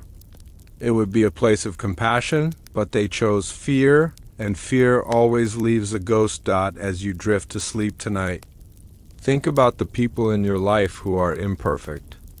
The ones who are different. Hold them close, because the alternative is the cold stone wall and the scratching sound. Sc rich. Scritch. That is the sound of a love that was buried alive, trying to claw its way back into the light. Don't build the wall. Let them in. Curiosity is not a sin. But in Glamis Castle, it is a deportable offense. In the winter of 1890, a high-ranking foreign diplomat arrived at the castle for a weekend of hunting and politics. He was a man of the world, skeptical, arrogant, and unafraid of ghost stories. He laughed at the Earl's warnings. He mocked the local legends. He made a bet with the other guests that he would find the secret room before midnight. He won the bet. But he lost his mind. He found the door behind the tapestry. He picked the lock. He stepped into the darkness with a candle in his hand, expecting to find a pile of old furniture or a brick wall. Instead, he found the centenarian. He saw the thing that had been growing in the dark for 70 years. The diplomat didn't scream. He simply collapsed. When the servants found him, he was catatonic. The Earl didn't call a doctor. He ordered the diplomat's carriage to be brought around immediately. The man was packed into it, driven to the train station in the middle of the night, and sent back to London. He resigned from his post the next week. He never spoke of what he saw, but his diary contained one final, trembling entry. I have seen the face of God's mistake. This is the truth the king buried. Now, let us turn back the pages of the years. The light is dim, the library is quiet, and the scent of cigar smoke and aged leather fills the air. We are stepping into the world of Victorian high society. A world of stiff collars, polite conversation, and deadly secrets settle into the darkness. Let your eyes close. Let the rhythm of the rain outside soothe you. We are going to attend a dinner party where the main course is terror. To understand the story of the diplomat. We must understand the atmosphere of Glamis in the late 19th century. It was the golden age of the country house weekend. The aristocracy would leave the smog of London and travel north to Scotland. They came for the grouse shooting, the whiskey, and the gossip. Glamis Castle was the ultimate destination. It was ancient, it was royal, and it was infamous. Every guest who arrived knew the rumors. They whispered about the monster. They tapped the walls when the Earl wasn't looking. It was a macabre game, but the 13th Earl of Strathmore, Claude Beaulion, was a serious man. He was religious, reserved, and deeply burdened by his family's secret. He tolerated the guests because he had to. It was his duty to maintain social connections. But he hated their curiosity. He had a strict rule. No one wanders the corridors at night. Most guests obeyed. They were afraid of the ghosts, but the diplomat was different. History does not record his name. Clearly, some accounts say he was Italian, others say French or Austrian. Let us call him the Count. The Count was a man of the Enlightenment. He believed in science, in logic, and in what he could see with his own eyes. He believed that the monster of Glamis was a hoax, a clever story invented by the family to make themselves seem more interesting. It is a publicity stunt, he told the other guests over brandy and cigars in the smoking room. There is no monster. There is no secret room. It is just bad architecture and Scottish superstition. The other men, who had heard the thumping noises in the night, looked at him with unease. I wouldn't be so sure, one of them whispered. The Earl is terrified of something. The Count laughed. The Earl is a melodramatic actor. I bet you £500 that I can find this room and prove it is empty.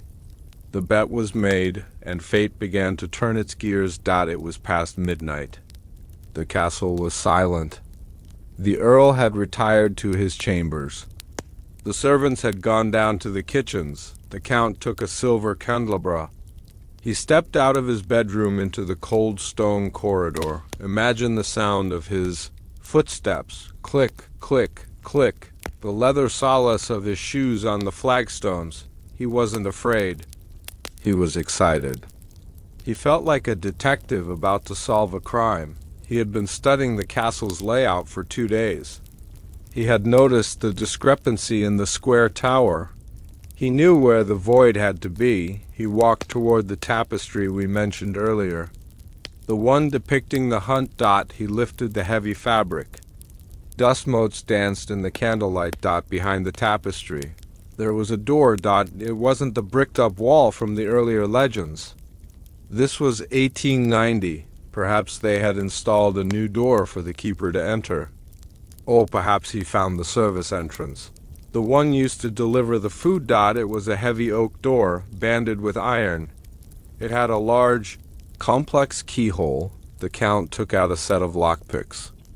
He was a diplomat, which meant he was also part spy.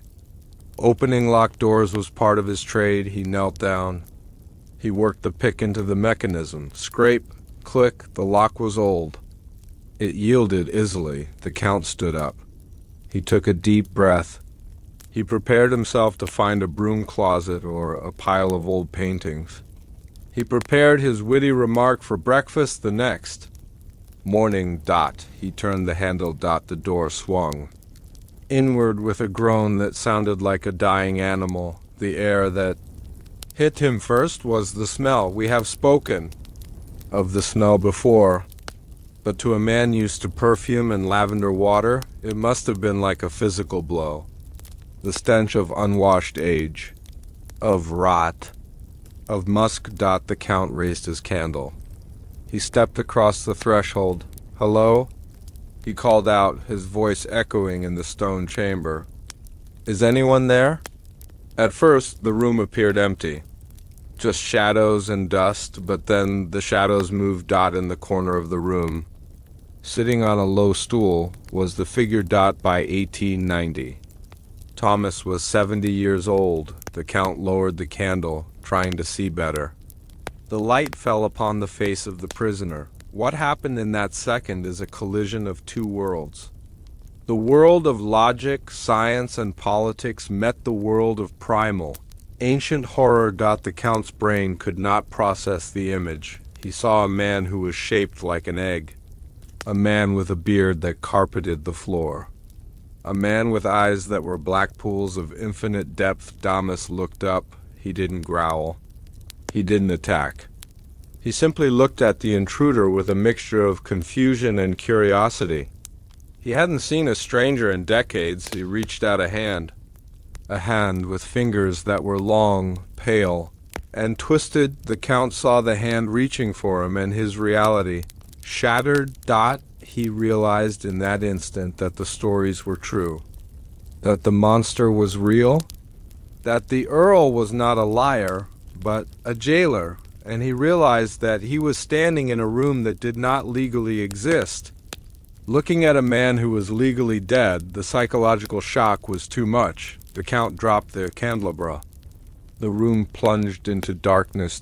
And in the dark, he heard the shuffling sound of the creature moving towards him. The servants found him 10 minutes later. They had heard the crash of the candelabra. The Count was lying in the corridor, outside the tapestry.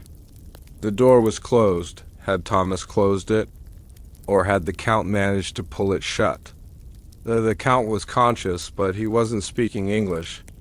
He was babbling in his native tongue, his eyes wide and unseeing. He was clawing at the air, as if trying to push something away. The Earl arrived in his dressing gown. He took one look at the scene, the fallen diplomat, the disturbed tapestry, and he knew. His reaction was not concern. It was cold, aristocratic fury. He didn't ask, "Is he hurt?" He asked, "Did he speak?" The servants shook their heads. "No, my lord, just gibberish." "Good," the Earl said. "Get his trunk. Pack his things. Now." "But my lord," the butler protested, "it is 3 a.m. The snow is falling." "I do not care if it is the apocalypse," the Earl snapped. "Get him out of my house." The diplomat was carried to his carriage like a sack of potatoes. He was driven to the nearest station. The Earl sent a telegram to the man's embassy the next morning, stating simply, "The Count has taken ill and is returning home. He is no longer welcome at Glamis." The diplomat's career was over. A man who has a nervous breakdown in a Scottish castle is not fit to negotiate treaties, but the incident changed the Earl. It proved that the secret was too fragile. A single lockpick had almost destroyed the family. This is likely the moment when the final sealing was planned.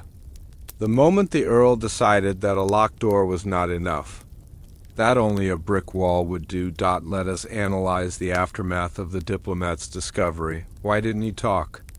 He was safe in London or Paris or Vienna. He was out of the Earl's reach. He could have sold the story to the newspapers. He could have destroyed the Beaulieu reputation, but he did in single quotes why. Because of trauma, what he saw in that room violated his understanding of the universe. It wasn't just a deformed man. It was the atmosphere of the room. The sheer weight of the suffering. To speak of it would be to relive it. And there is another reason. The code of the aristocracy. Even though the diplomat was foreign, he was a gentleman. And gentlemen do not expose other gentlemen's secrets. There is a mutual protection pact among the ruling classes. I will not talk about your monster if you do not talk about my mistress. The diplomat knew that if he revealed the secret of Glamis, he would be ostracized. He would be seen as a gossip, a traitor to his class. So he swallowed the horror. He let it rot inside him, but the story leaked anyway. How? The servants saw the diplomat lying on the floor. They saw the terror in his eyes. They heard the Earl's order. Servants are the true historians. They see everything, and they talk in the village. The foreign man saw him, they whispered in the pub. He saw the rightful Earl.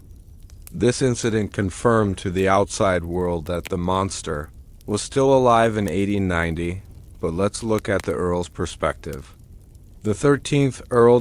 Claude Beausoleil, he was a good man, a religious man.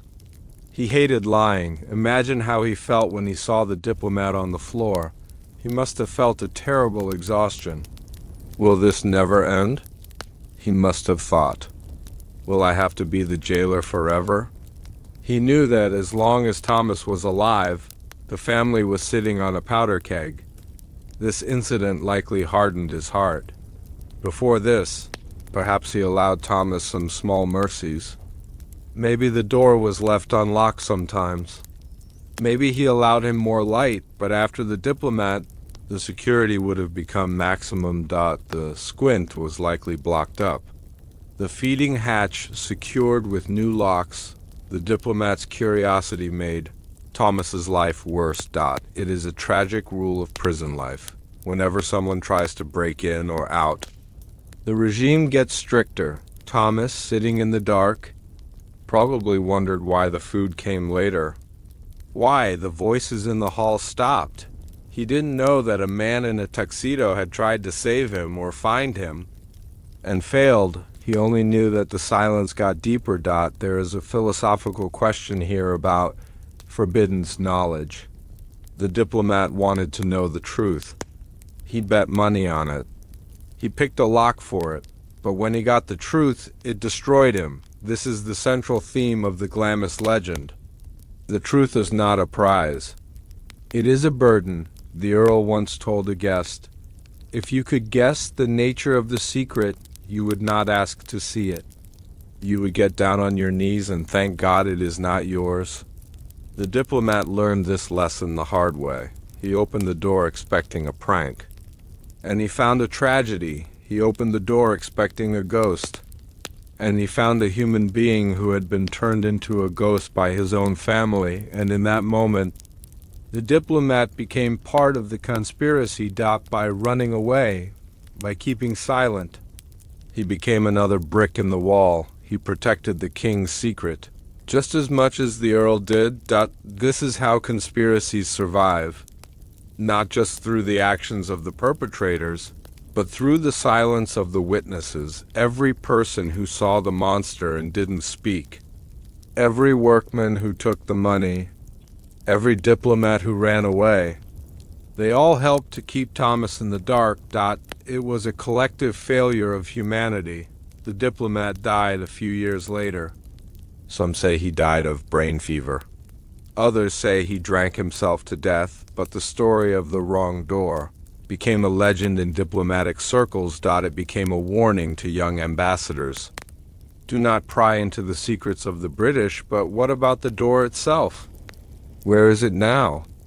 If you visit Glamis Castle today, you can find the room where it happened. It is near the crypt. The tapestry is still there, but the door is gone.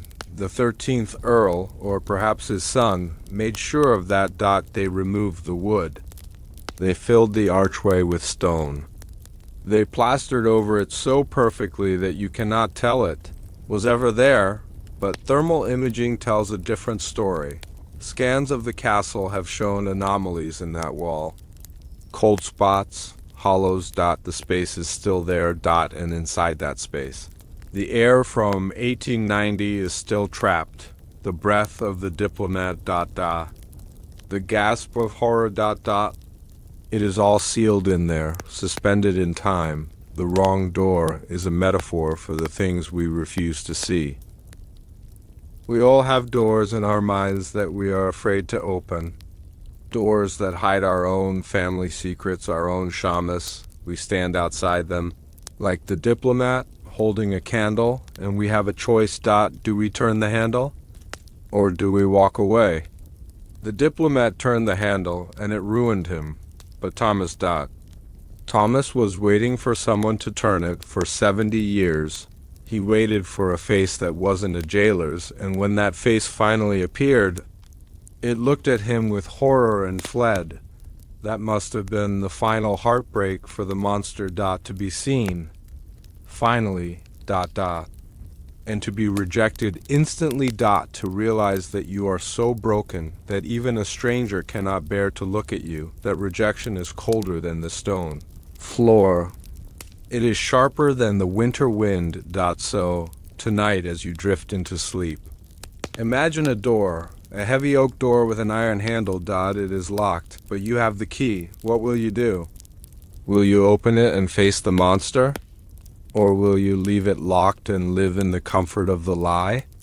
Sleep well. And if you dream of a handle turning, do not scream. It might just be the diplomat trying to undo his mistake. In most families, a 21st birthday is a celebration. It is a time of champagne, gifts, and the promise of a bright future. But for the heirs of Glamis Castle, the 21st birthday was a funeral for their happiness. It was the day the laughter stopped on the morning of his majority. The heir would be summoned to the Earl's private study. The doors would be locked. The curtains would be drawn. And the father would look at the son with eyes full of tears and terror and say, "Today you must learn what we are." They didn't just tell a story. They swore an oath.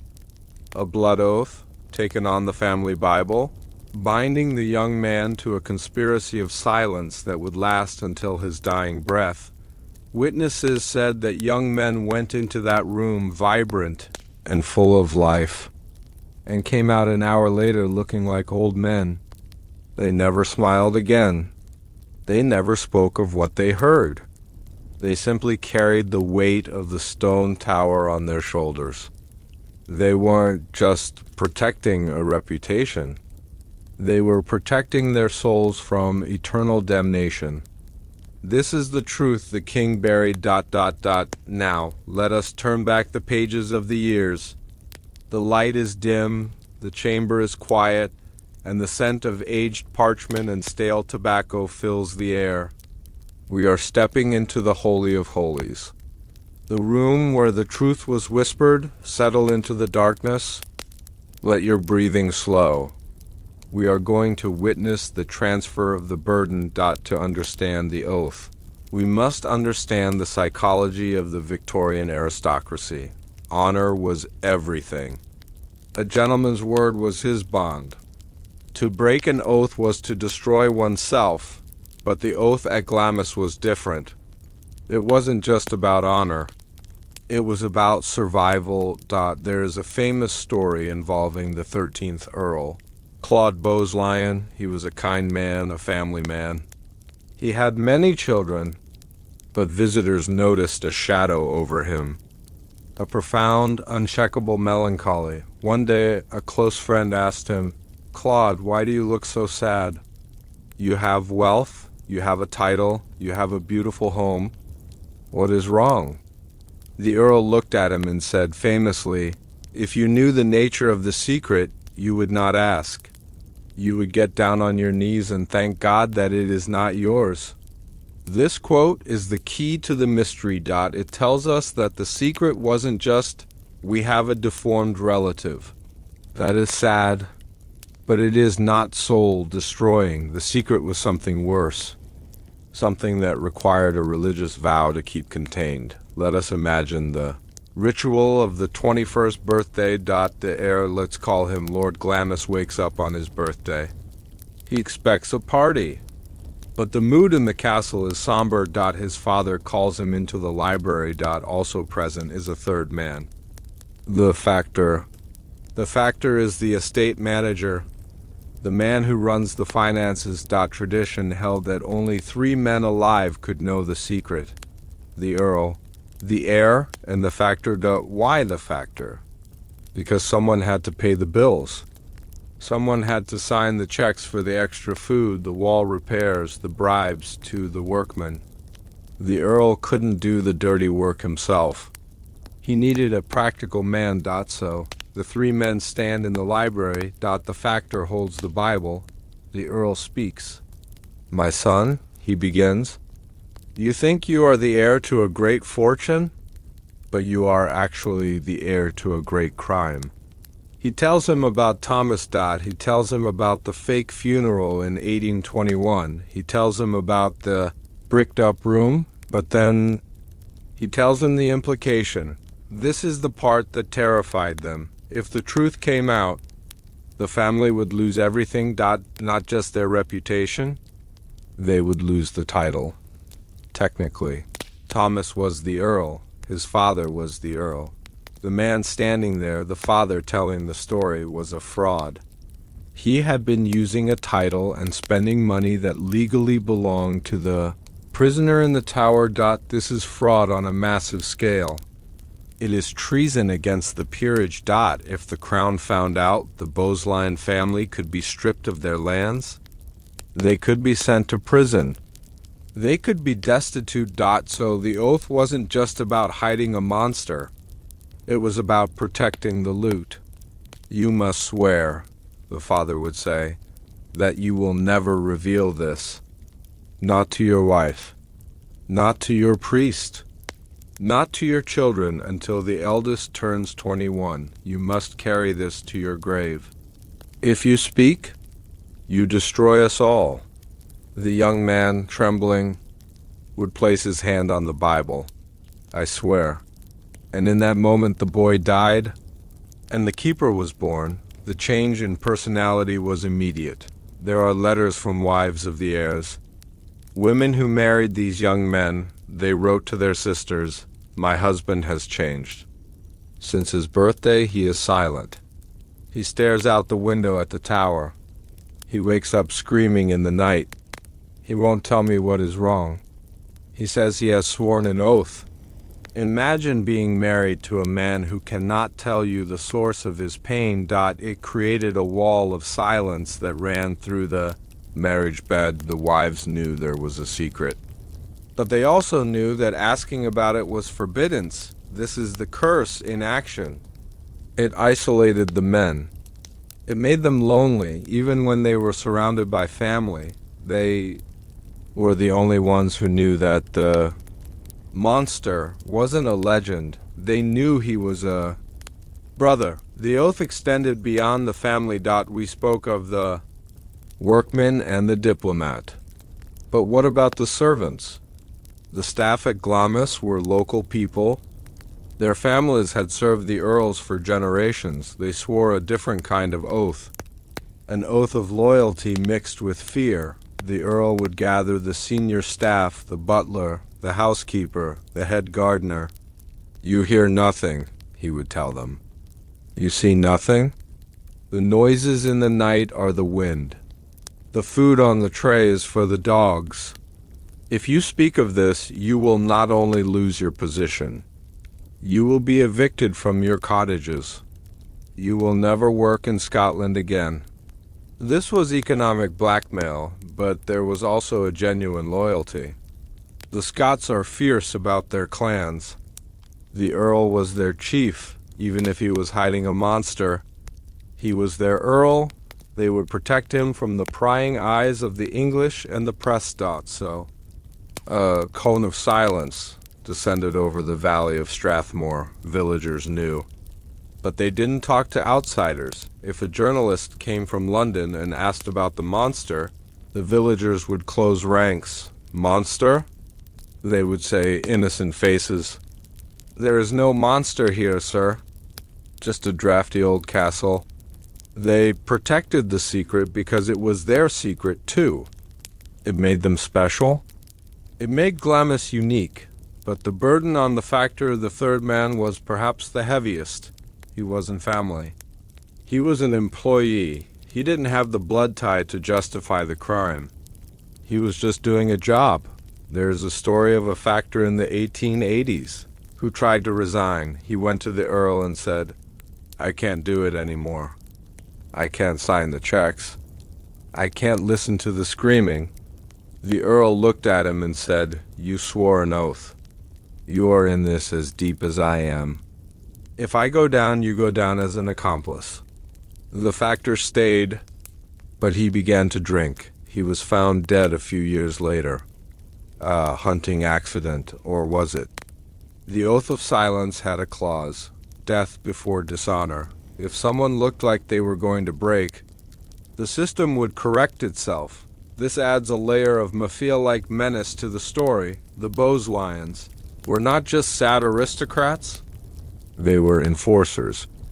They maintained a conspiracy for a century through fear and intimidation. The most difficult part of the oath was the religious conflict. The earls were Church of England or Episcopalian.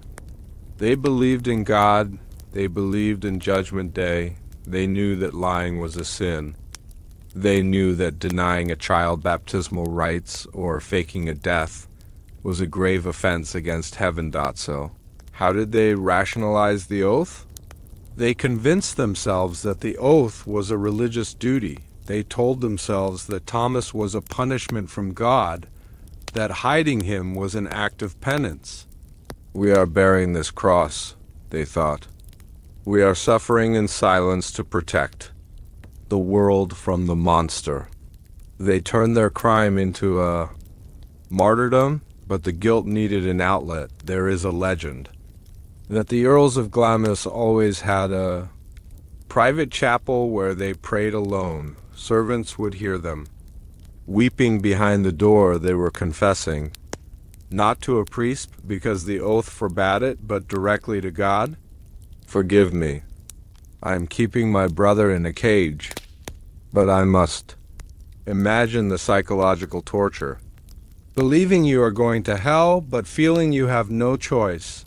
This is why the earls aged so quickly. The stress of the cognitive dissonance being a good man, while doing a bad thing, ate them alive, and what about the heir who refused? Was there ever an heir who said no? Who stood in the library on his 21st birthday and said, "This is wrong. I will not swear. I will go to the police." If there was, history has erased him, but there is a rumor. A rumor of a second son who found out the truth by accident.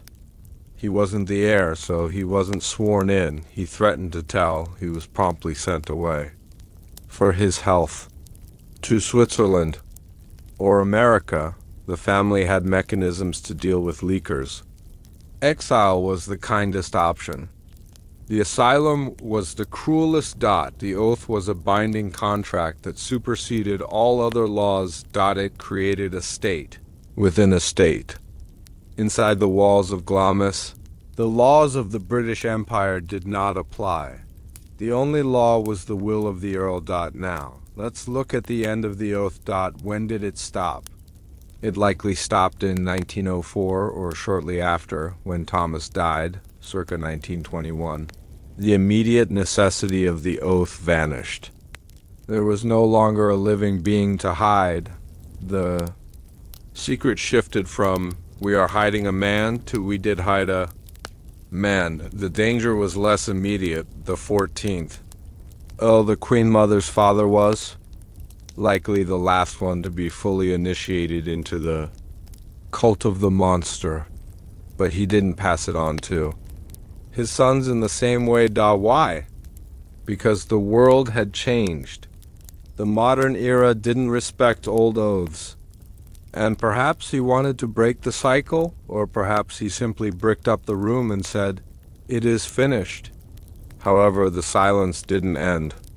It just changed shape. It transformed into the royal silence. Never complain, never explain. This is the motto of the royal family. And it fits the Glamis legacy perfectly. The family stopped talking about monsters not because of an oath, but because it was vulgar, it was unseemly. They'd buried the story under layers of etiquette and denial, but the ghost of the oath remains, even today. If you interview a member of the Bosline family, they will clam up if you mention the monster. Their eyes will shift. They will change the subject. "Oh, just a silly ghost story," they will say, but their body language tells the truth. The instinct to hide is still there. It is encoded in their DNA. Let's consider the cost of the oath to the victims, because the family swore silence. Thomas had no advocate. If just one person had broken the oath, if just one maid had gone to the press. Thomas might have been saved. He might have been moved to a hospital. He might have seen the sun. The oath was the bars of his cage. Silence is not passive. Silence is an active weapon. Every time the Earl didn't speak, he was tightening the screws. And what about Nerissa and Catherine? The oath applied to them too, in a modern way. When they were put in the asylum in 1941, the family effectively swore an oath of silence about them. They didn't tell their friends. They didn't tell the public. They just stopped speaking their names, and because they stopped speaking their names, the women ceased to exist in the social world. It is a magical thinking. If I don't say it, it isn't real. But it was real. The oath of silence is the most dangerous weapon in the arsenal of the powerful. It allows them to commit crimes in plain sight, protected by a shield of manners and tradition. There is a final twist to the story of the oath. The legend says that the oath carries a curse for the breaker. He who reveals the secret shall die a terrible death. This is a classic protection mechanism. It adds supernatural fear to social fear, but has anyone broken it? In the 1960s, a biographer claimed to have spoken to a member of the family who gave him hints. That biographer died shortly after. Coincidence? Probably not, but in the world of the archive chill, we don't believe in coincidences. The power of the oath comes from the collective belief in it. If everyone believes the secret is deadly, then it is deadly. The anxiety alone can kill you. So, tonight, as we stand outside the library door, we have to ask ourselves, what secrets are we keeping? Every family has an oath of silence. We don't talk about Uncle John's drinking. We don't talk about why Grandma left. We don't talk about the money. We swear these oaths implicitly. We learn them as children. We learn what is safe to say and what is dangerous. We become little Earls of Strathmore guarding our own little towers, but silence is heavy. It rots the soul. The Earls of Glamis thought they were being strong. They thought they were being noble, but they were just being afraid. The oath wasn't a sign of strength. It was a monument to fear. And Thomas, the man they tried to silence. He is the one who is speaking to us now. His silence was forced. Theirs was chosen. That is the difference between a victim and a coward. As you drift to sleep. Imagine breaking the oath. Imagine opening the windows of the castle and shouting the truth to the wind. He is here. He is alive. He is my brother. Imagine how light you would feel. The stone would fall from your shoulders. The darkness would lift. The truth doesn't kill you. The truth sets you free. It is the silence that kills. The most terrifying thing about the monster of Glamis is not that he lived. It is that he never left. If you buy a ticket to Scotland today, you can walk through the heavy oak doors of Glamis Castle. You can pay a tour guide to show you the dining room, the chapel, and the crypt. They will tell you stories about Macbeth and the Queen Mother. They will smile and point at the tapestries, but they will not show you the room if you bring a tape measure. And if you are quick enough to measure the thickness of the walls in the central tower, you will find a mathematical impossibility. The wall on the outside is 5 feet thicker than the wall on the inside. There is a void, a hollow space that does not appear on any blueprint. Inside that void, the air is still from the year 1921. The dust is undisturbed. And beneath the floor of that hidden chamber, the bones of the rightful Earl of Strathmore are still waiting. They never moved him. They never buried him. They simply sealed him in like a fly in amber. The castle isn't just a home. It is a reliquary for a secret that is still radioactive. This is the truth the king buried ... Now, let us turn the final page of the years. The light is dim, the fire is dying down to embers, and the castle is settling into the silence of the night. We have walked the corridors of history. We have seen the face of the monster and the face of the brother. Now, we stand at the end of the journey. Let your eyes close. Let the weight of the story drift away like smoke up a chimney. We are safe here. We are just observers standing on the edge of time, looking at a stone wall that holds the silence of a century. The secret is not gone. It is merely sleeping. Let us consider the castle as it stands today. It is a bustling place. Tourists come from America, from Japan, from all over the world.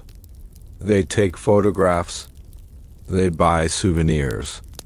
They marvel at the architecture, but architecture has a memory. Stone is porous. It absorbs moisture, heat, and sound. Modern paranormal researchers have visited Glamis with thermal imaging cameras. These devices see what the naked eye cannot. They see heat. They see energy. When they point these cameras at the empty walls of the square tower, they often see anomalies. While the rest of the castle is cold blue and purple on the screen, there are patches of heat. Red and orange. Why would an empty, bricked-up void be warm? Is it the decomposition of organic matter generating heat even after all these years? Or is it something else? Is it the friction of a memory that refuses to cool down? The monster may be dead, but the energy of his confinement is still vibrating in the courts of the sandstone. The family knows this. The current Earls of Strathmore still live in the castle.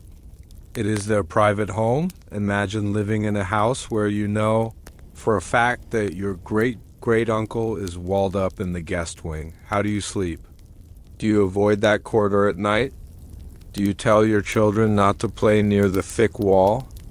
The secret has become part of the furniture.